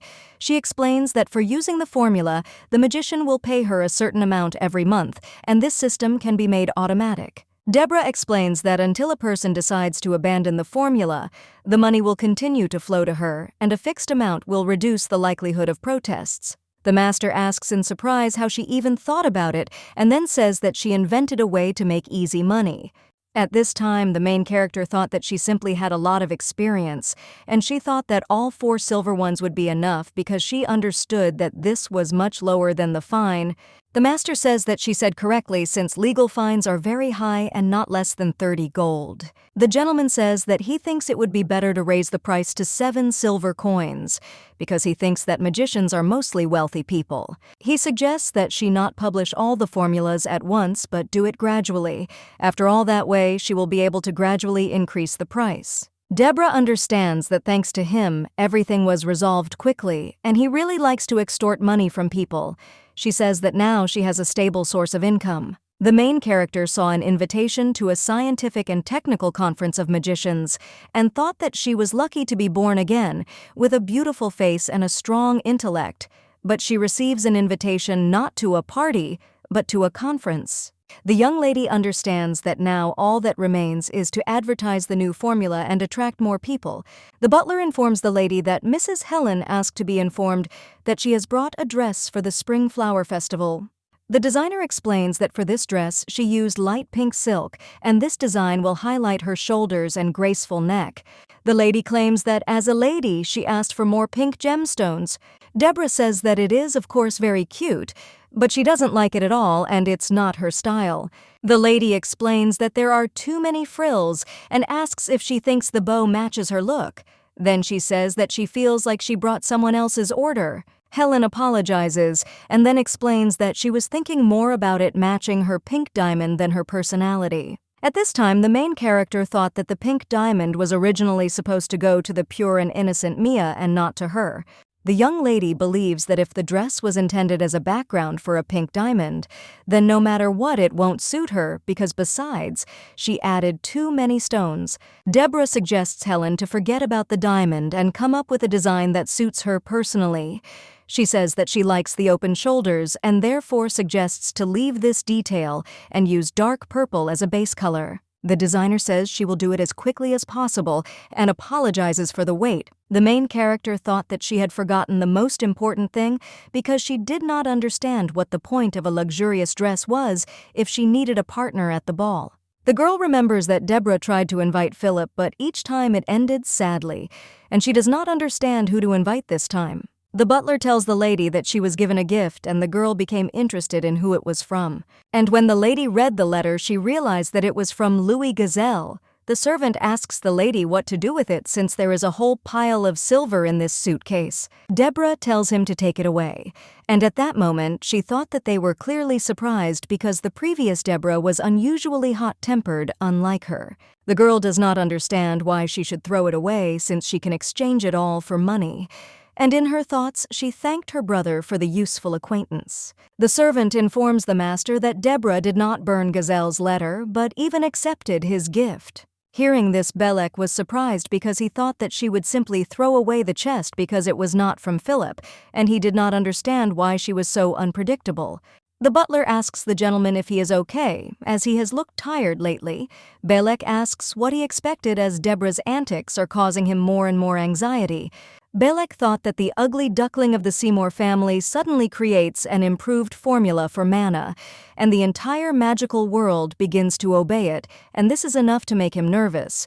However, the master understands that the improved formula can be extremely useful to the battle mage Rosard, and this terrifies him even more. Belek understands that Rosard must have already solved all his problems with mana and is now more dangerous than ever. The butler asks the gentleman if this formula is really so important. He screams and replies that since he does not understand the whole situation, he should not interfere. The servant tells the master that Duke Seymour requires him to come to him. Hearing this, he does not understand why his friend's father called him. The Duke asks Belek if he is going to bring Louis Gazelle and Deborah together without his knowledge. Then he tells her that she did not throw away his gift only because she did not want to harm his reputation. At this time, the guy understands that his father could not guess about his plan and does not understand why he is forcing him to make excuses. Belek explains that it is a common practice for an older brother to look for a suitable husband for his sister and believes that Deborah would not accept the gift if she did not like it. The young gentleman claims that it is time for her to think about marriage. Hearing this, the father screams and says that he is impudent, and then asks if he is going to send her to the most remote lands and even into the clutches of such a villager as a gazelle. Belek says that the Gazelle clan owns large silver mines and then reminds that he also wanted to introduce Deborah to them. The father asks when he said such a thing. The young gentleman replies that literally last year he kept saying this in Philippe. The Duke says that in any case he has no reason to interfere in the marriage. Belek objects and says that he is the older brother and cannot allow it, but his father interrupts him and says that if he wants to interfere so much, then let him find her an ice mage whose strength will surpass his. The father says that such a son-in-law will suit him. Hearing this, the guy does not understand if there is anyone stronger than his father. The young gentleman says that he understands and therefore asks for forgiveness for causing trouble with his thoughtless behavior. When Belek left the office, he did not understand what was happening because he believed that his father had always been cold-blooded and cynical, and he wondered why he had become so soft. The guy thought that he suspected something was wrong as soon as he bought that pink diamond, and he feels that it will only get worse. At this time, Louis, standing on the balcony, thought that everyone was amazed by his beauty, and then screaming explains that he is the son of the owner of the silver mines of the West. The main character thought that for some reason, it seemed to her that Lord Isidor was once hanging out in this same place, and she thought that everything was repeating itself. Louis walked up to Deborah and said he was glad they could finally meet in person, and he thought he had greeted her perfectly, and she had liked it. He says that he thinks the lady already knows his name because he is Louis Gazelle, and then says that it is an incredible honor to meet such a beautiful lady like her. Deborah says that he has an impudent face and asks how he dared to show himself to her. The main character says that Catherine Bay, and she thinks that was the name of his mother's maid whom he first raped and then kicked out of the estate. The lady claims that she is not the first, and the year before last Mary, 3 years ago, Joan. She says that the maids told her all about his dirty deeds and then shows the sheet and says that he can read it right here. Louis says no. Deborah says she thinks there are plenty of people willing to talk about it because she doesn't think she needs to dig into the dirt. The lady says that he has a couple of illegal bank accounts in the capital too, and to hide some of the silver he gets from the mines, he will also need a fake ledger. The main character says that she thinks he also took care to make a copy of his father's family seal. Hearing this, the guy does not understand what is wrong with her and how she learned all this.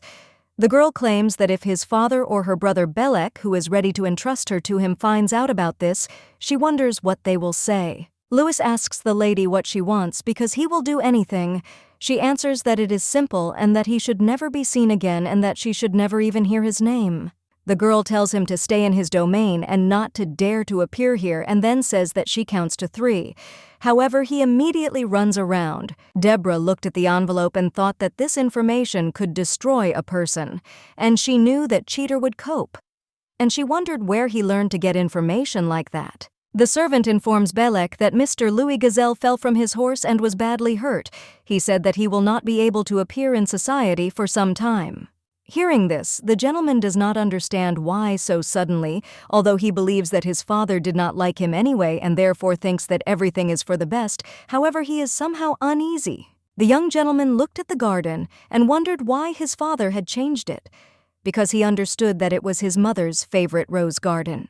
And when Belek saw his sister, he asked what was going on. She wondered if she needed a reason to chat with her brother. Belek says that as far as he remembers, they were never close, and suggests not beating around the bush, but talking. The young gentleman explains that he has always ignored her, and therefore thinks that she has something to say, for example, about her improved formula. Deborah asks if he thinks she came to brag and then says she doesn't need his apology. The guy heard this and was surprised, then asked what he had done.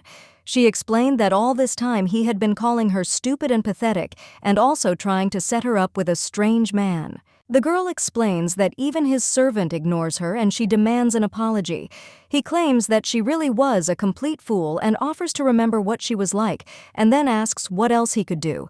Deborah says that apparently she won't get an apology and then throws the envelope at him. The young gentleman asks in surprise what it is. The lady offers him to read it because it is information about Louis. When Belek reads this, he asks in surprise if it's true. His sister asks if he's serious, that he didn't know. And then she says that it seems she understands people better than he does. Brother says he studied Louis in detail, but even in Rosard's files, there was no such thing. Hearing this, the young lady thought that this guy was chosen by Rosard and he was just trying to appropriate his idea. The main character realized that Rosard skillfully planted information about Louis on Belek so that he would insist on his marriage. Belek was satisfied with the presence of silver mines in the groom's bosom because silver increases the conductivity of mana, which is why it is used to create artifacts, and it is not surprising that Belek paid attention to this. Deborah knows that if she were to get mad about the wedding, her father would be angry and would prefer to get rid of her, and if Louis Grishies had crawled out after the wedding, the squirrel would have been to blame, and she believes that Rosard has thought of everything. The main character thought that it was not so easy to marry her off, and then she asks her brother what he said about her and then offers to read something else. The young lady understands that the cheater was digging not only under Louis Gazelle, and now she knows his weak spot. Belek reads that the mine he invested in is for sale. The lady explains that it is not really the problem that the silver veins have been depleted. The lady explains that even if they find some ore there, the mine will not pay for itself, and she thinks that her father will be interested in learning the truth about his role in her marriage, since Rosard will reward her generously for the information in this envelope. Belek asks what she wants because he will do everything. The sister offers him to apologize and then says that if she hears a sincere apology from him, then maybe she will keep his secret. Hearing this, the guy was surprised, and the lady said that it seemed easier for him to die than to apologize to her, and then he said that apparently this price was too high for him. When the girl decided to leave, he stopped her and said that he was very sorry because he had done bad things and harmed her. Deborah asks what exactly he did. He replies that he was rude and neglectful of her when they met, and he doubted her competence and wanted to marry her off to Louis Gazelle. The girl asks if he has repented. The guy replies that he is sorry that he did not notice her potential earlier. At this time, the lady thought that this worries him the most because he is obsessed with abilities. The main character understands that he was quite convincing and then says that let it be so because he would do anything for his beloved brother. Belek asks if she forgives him. She replies that she forgives him, but he must sign the contract. The lady explains that it's nothing special. He's just obliged to create artifacts for her whenever she asks. The guy asks in surprise why he would sign it. She replies that a bird whispered to her that he was trying to transform mana into energy. The girl reports that in his basement under a black stone, a holy artifact is hidden for these purposes. Belek screams and says that it's enough because he already understood that her ability to find out information is amazing. Deborah suggests that he sign and put his whole soul into this signature. He asks if he signs, "Will she shut up?" At this time, the main character thought that now the best master of artifacts in the Empire was her slave. Walking down the corridor, the girl realizes that everyone has run away, and it seems that rumors about how she turned down Gazelle have already spread. The young lady believes that now she is scaring both girls and boys, and therefore she will be left without a sick partner. The main character understands that she needed to find some candidate, but she was only thinking about money. Suddenly, the girl saw a cat and thought that she would always walk there. Deborah saw that Isidor was petting a cat, and she wondered what this wonderful sight was, because she understood that a handsome man with a cat is ideal. The young gentleman tells the lady that they have not seen each other for a long time. He claims that their last meeting was on the day of her hearing. Isidor says that he was very impressed by the news of her success, and at that moment the cat approached the girl. The guy says that this cat is usually timid, but he thinks that she likes the lady, and then he asks if she has found a gentleman for the ball. Deborah wonders why he asks. He explains that he just thought maybe he would have the honor of accompanying her this time. Isidor explains that he hasn't found a partner yet, and it seems she has the same problem. She understands that he rejected all that crowd of admirers that followed him, and then says that she will think about it. However, she suggests not to get her hopes up too much. The guy asks if he has even a small chance. The girl screams and reminds him that she said she would think about it, and then says that she is actually quite picky. Deborah says that she has to go because she has urgent business. The main character asks Cheater if she's on time. He replies that everything is fine because he was just doing sports. The master asks what brought her to him so suddenly. She explains about the order about Isidor Visconti and asks if he will tell what he managed to find out about him. The girl explains that he without hesitation offered to be her partner at the ball. The master asks if she finds it suspicious and then asks what is wrong with his proposal. The lady explains that she feels that he is up to something and thinks that he must want something from her father. The gentleman says that he does not understand why she is so negative and then asks her to calm down and look at these materials. The main character asks in surprise what it is because she thinks that he made a lot of adjustments. The master takes these papers and gives others and then says that this is the final version, and then says that he tried to describe everything as objectively and clearly as possible. The girl reads that this guy is the most handsome in the empire, owns gold mines, and is an excellent swordsman. Isidor is the only heir in the family, modest and at the same time determined. Deborah reads this report and asks if he bribed him, and then explains that all this information looks very biased and wonders if there is anything that bothers him. The master assures that he did not receive money from him, but it seems to him that she is too picky after all it is written all over her face. The main character claims that he found nothing, and it smells like a lie. And at that time, she thought that she had a feeling that someone more ideal than Isidor does not exist. The young lady thought that if Isidor had not bribed him, then there was only one option left, and they were dating. Deborah claims that she knows how selfish he is.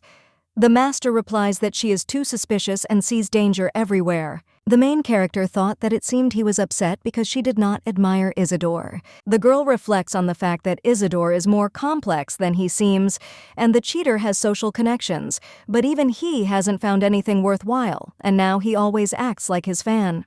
The lady says that this is his payment and then leaves. The master asks the lady who she is going to go to the spring ball with, and then explains that it is nothing special because he suddenly became curious. The main character says that now she is curious whether he wants to go with her since she will pay generously, and then she tells him not to worry since she is joking.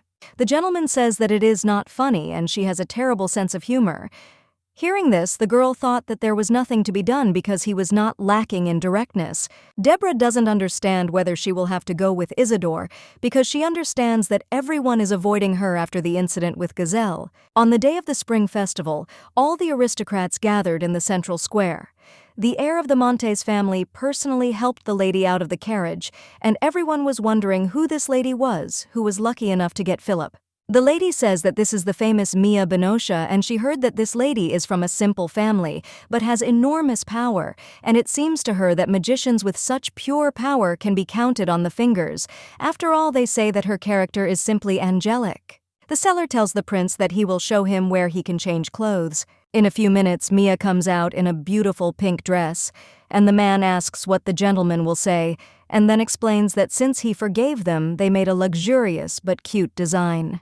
The girl says that they did a great job and then thanks Mr. Philip. He says that it suits her very well and she is so beautiful, and therefore he is sure that she would make a great goddess. Mia is surprised and says that she would not dare to take such an honorable place.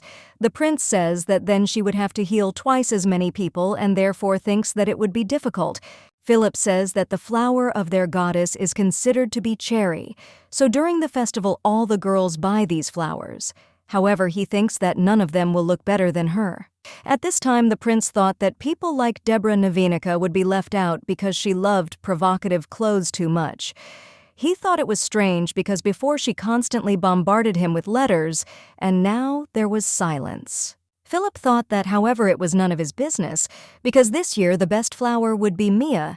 The prince turns to Mia and says that she is so beautiful, and her image is just perfect for the atmosphere of the holiday. When Deborah came to the ball, all the lords were surprised because she had a pink diamond on her neck that was sold for millions, and the beauty of this stone is incredibly mesmerizing. Deborah came with Isidor. The ladies say that they are very well suited to each other. At this time, the main character thought that the pink diamond was too cute for her image, but her duet with Isidor still looks perfect. The young lady looked at Isidor and thought that pink suits him very well, and she thinks that soon everyone will be discussing his image because it breaks all the stereotypes about men's formal suits. The girl didn't even think that he would actually listen to her. After all, a few days before the ball, she wrote him a letter saying that if he dressed as she told him, she would accept his invitation. The main character understands that it was quite a bold request, but he quickly responded. She believes that if the image of the partners matches right down to the jewelry, it makes a special impression. The lady realizes that this is why they are now the center of attention and asks the guy if she is walking fast, and then offers to tell him if she needs to slow down. He claims that everything is fine. His Highness, the Crown Prince, addresses the ladies and gentlemen and expresses his gratitude for their acceptance of the invitation and attendance at the ball.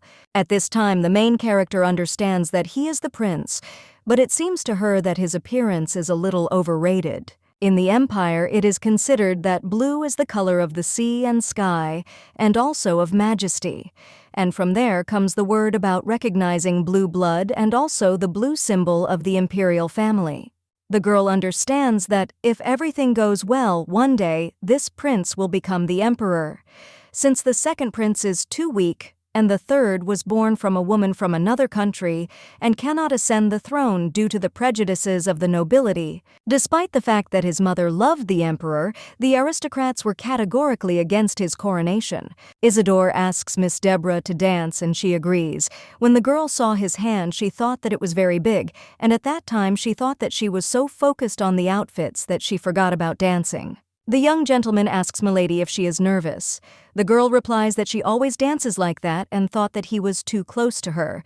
He says that there is no parade and therefore he thinks that she should relax. The main character thought that he smelled delicious.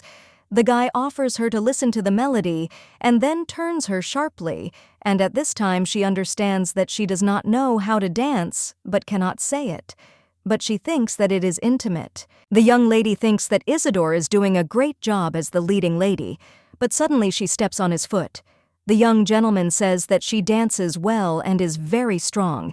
Hearing this, the girl thinks that she used to be just a log, but she realizes that it is all thanks to her new body. Isidor asks if she stepped on his foot on purpose and so hard. She objects and says that not at all. Deborah noticed that Philip was looking at her strangely. However, the musicians had already finished playing and the girl did not even notice how quickly time flew by. He claims that all eyes were directed at her. The lady says she thinks they are all looking at him because she thinks he is the most eligible gentleman today. The main character sees that Philip is looking at her, and this gets on her nerves, and she thinks that he is doing this because she bought the diamond. William turns to Sir Isidor and says that he is so good, and maybe they will be chosen as the best couple. Hearing this, the young gentleman quietly says that they have come to bother him again. The girl asks the gentleman who these people are. He explains that they are Thierry Orgo, and with him, the fifth princess. A few days ago, Deborah's case was being investigated. The surprised princess said that she was speechless because she had quickly solved the equation. And then screaming, she said that only a genius could handle it and claimed that this lady was smarter than any archmage. Isidor reminds him that he said that she was an interesting lady. However, the princess insists that he bring her to her. At this time, the main character does not understand why this lady is looking at her like that. Thierry tells Isidor that he is simply dazzling today, and then asks if he can compete for the title of best couple since he will be rooting for him. Deborah understands why this gentleman is so annoying and believes that Isidor was right about him. The princess coughed slightly. Isidor realized what he had to do, and then turned to Her Highness and said that he wanted to introduce her to the Lady Deborah Seymour. The main character says that it is an honor to meet her, and she sees her in person for the first time, but considers her a nice person. At this time, the lady thought that she does not know why, but the princess made her case public, and therefore everyone quickly learned about the new formula. Vivian says that she has wanted to talk to her for a long time, and then says that she really likes her outfit and she thinks that the lady knows her worth. Deborah thanks the lady and says that she is very pleased to hear this. The princess says that it is very difficult to meet a bright personality at these monotonous gatherings, and she admires her so much and therefore wants to know more about her. Vivian tells Deborah that she is inviting her to their club. Isidor is surprised to hear this and then says that he has not discussed it with her yet. However, she claims that it is not up for discussion. The princess says that as they see it, their leader is the ideal of beauty.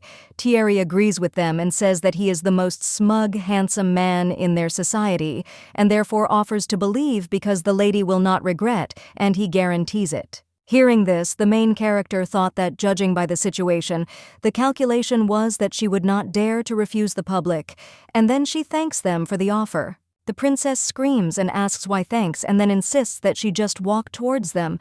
The lady says that she will do so. Hearing this, Isidor asks in surprise if this is her decision. She answers that it is, and at that time she thought that otherwise she would break her head while deciding where to join, and also remembers that her father was also in Upsilon. The princess says that if she renounces her words so bitterly, the lady replies that she loves these conversations on frequency and claims that she would not dare to deceive Her Highness. At this time, she thought that this brutal honesty is better than elegant pretense. Vivian says that now they have a member of the Seymour family and therefore believes that their status will become even higher, and then suggests that Sir Terry bring the documents now. Deborah tells her not to worry as she will not break her word in front of witnesses. The princess says she hopes so, and then says she heard the lady is attending a magical conference. At this time, the prince watched them from afar and thought that apparently Deborah was dragged to Upsilon. He understands that this lady is very willful, but even she could not refuse the princess. The prince asks Philippe if he didn't say that Deborah would definitely enter Arachron. He replies that it seems to him that the master was categorically against it, and then asks why he suddenly changed his mind. The prince says that much has changed, and today's ball is proof of that, and his friend says that he did not know that Miss Deborah dances so well, and he claims that if it were not for her character, he would have asked her to dance, because he understands that the most beautiful mushrooms are poisonous. At this time, Philip realized that society's opinion had changed and that she had recently been considered crazy, and he asks how Isidor had decided to invite her. The gentleman replies that he thinks he was counting on attracting everyone's attention. After all, her pink diamond fit perfectly with the atmosphere of the ball. Philip says that henpecked husbands like him are simply a disgrace to society. The prince says that they can be angry as much as they want, but ladies love that. The young gentleman asks if he can persuade her to his side because he believes that she has not yet signed the contract and that she has long been in love with him. Hearing this, Philip screams and says that there is no need to irritate him, and then asks why he should persuade her, and at that time he thought that he would not humiliate himself in front of her since she just wants to attract his attention. The young lady thought that she was very hot because of other people's looks, and she thinks that Isidor is cold-blooded because girls keep asking to dance with him, but he doesn't care. She doesn't understand why he is so friendly with her and thinks that maybe she is imagining things. Deborah realizes that she meets his gaze too often, and the young gentleman asks why she turns away from him and wonders if he is so dazzling. The lady replies that it seems not, and at that moment she thought that he was right in some ways. However, she understands that she must come to her senses because she knows that beauty is treacherous. Isidor tells Milady that she is very strict and he just wants to be naughty. At this time she understands that if she looks at him, she will again fall under his male charms, and then he claims that such pranks do not amuse her. The young gentleman claims that she is so heartless, but everyone else likes her. She understands that they are simply captivated by his face. After all, she knows that even grandfather's jokes would have worked. Suddenly, the main character saw a familiar face, and she doesn't understand where she knows him from. Dara Orgo, unlike his brother Terry, is known for his sense of justice and disgust, and no matter who is in front of him, he deals with criminals without hesitation, and for this, he was nicknamed the Judge. The main character remembers that in the book, he protected Mia from Deborah's bullying. And since Mia is the main character, all the male characters revolve around her. Deborah realized that all her suitors had gathered in this place, and the only thing missing was Rosard the Third Prince. Suddenly, the girl saw her brother and she wondered why he came.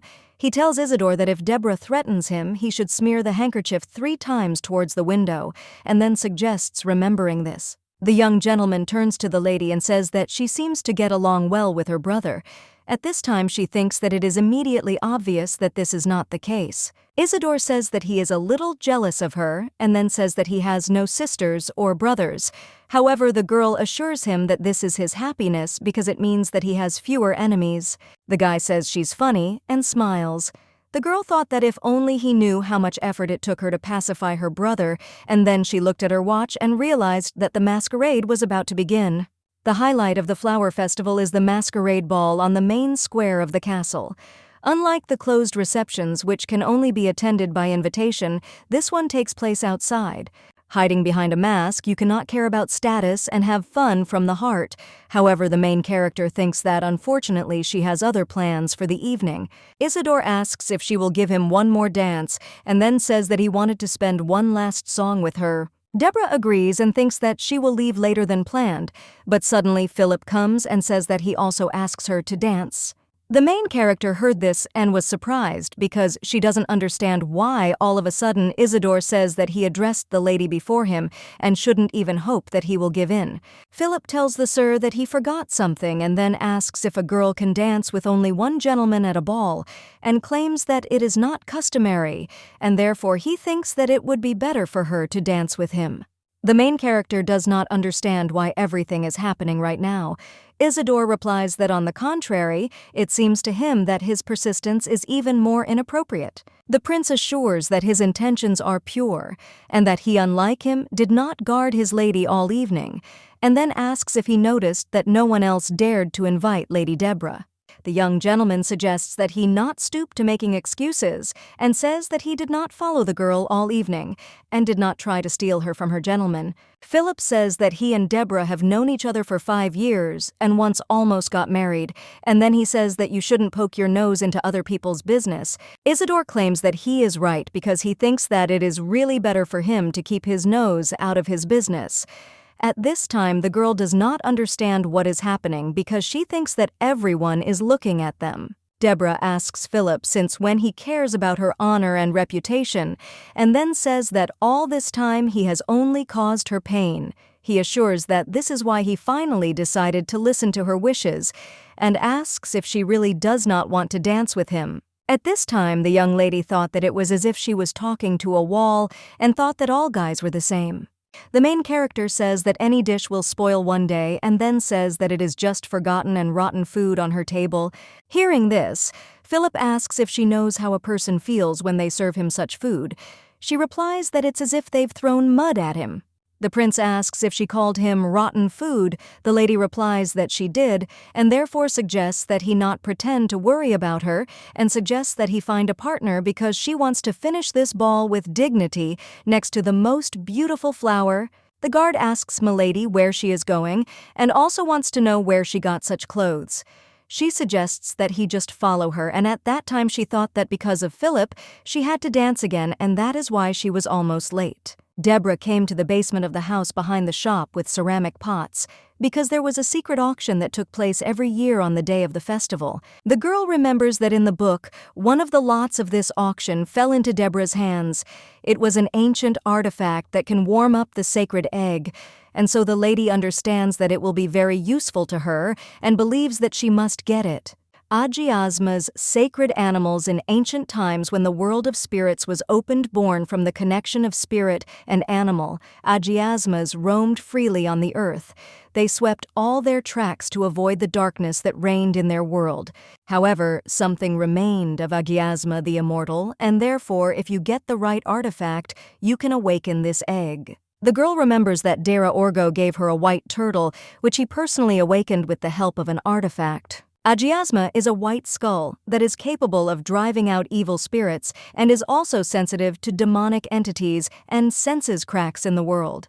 Deborah understands that it can be used in dangerous situations, and it is also small in size, which is very convenient, and therefore she believes that as a villain, it would be useful for her. The main character understands that a whole crowd of people are ready to stand up for Mia, but she will not have this chance, and therefore she must get an artifact that can awaken this egg. The young lady offers the man to stay and wait for her outside. However, he says that the place looks suspicious, and so he will go with her. Deborah screams and asks why, and then asks if he thinks she would do anything illegal. The man objects and says he doesn't think so, and she tells him to stand there and says she will be back by midnight. The man announces that the next lot is a feather of an ancient phoenix bird, and the starting price is 15,000 gold, and then he suggests taking a look at this pure radiance. The main character starts to bargain, and at that moment she realizes that they called it a phoenix feather, but it looks like a cheap fake. She wonders how many spells are cast on this dyed chicken feather. The young lady understands that all these people are clinging to the chance to get something worthwhile and do not even look at what they are buying. However, she understands that she is not much different from them and wonders if she will be lucky today. Deborah thinks that there is a small problem, because in the novel it was said that this artifact is very ancient, and she still does not know what it looks like. In a few minutes, the lady realizes that the crowd has warmed up and the prices are simply astronomical. She understands that she will not be able to buy everything and believes that she should not give in to this gambling atmosphere. 20-year-old vice commander, natural genius who knows nothing except training and sword, honest and respected by all knights and ladies, believes that it should be a sword. The host says that the next lot is the Demon Slayer, the Dark Knight's dream, the bastard's sword. He offers to look at this skull on the handle and asks if they do not feel this ominous atmosphere, and then he says that the starting price is 50 gold. Deborah realized that this is it and saw a man who says that he gives this money. The lady realized that the black horse is a symbol of one of the 4 knightly squads, and Dare is from this squad. The main character is sure that this man will try to buy this sword and bring it to Dara, but she thinks that this lot is hers. The lady says she is giving 100,000 gold. The man screams and says that the nice lady has doubled the price. The gentleman says that he gives more, and at this time the main character understood what money is needed for. Sometime later, the girl thought that at first glance it had little in common with the eggs of agiasm, and she became interested in whether they could crack the shell, and she thinks that she needs to study this issue. The man shouts that this ancient book of morals contains life wisdom and lessons from legendary sages, and then announces that the starting price is 60 coins. Hearing this, the girl thought that none of them were interested in this, but suddenly the man in the white cloak picked up the bag, and the lady thought that he was hiding his face, but his beauty was shining through.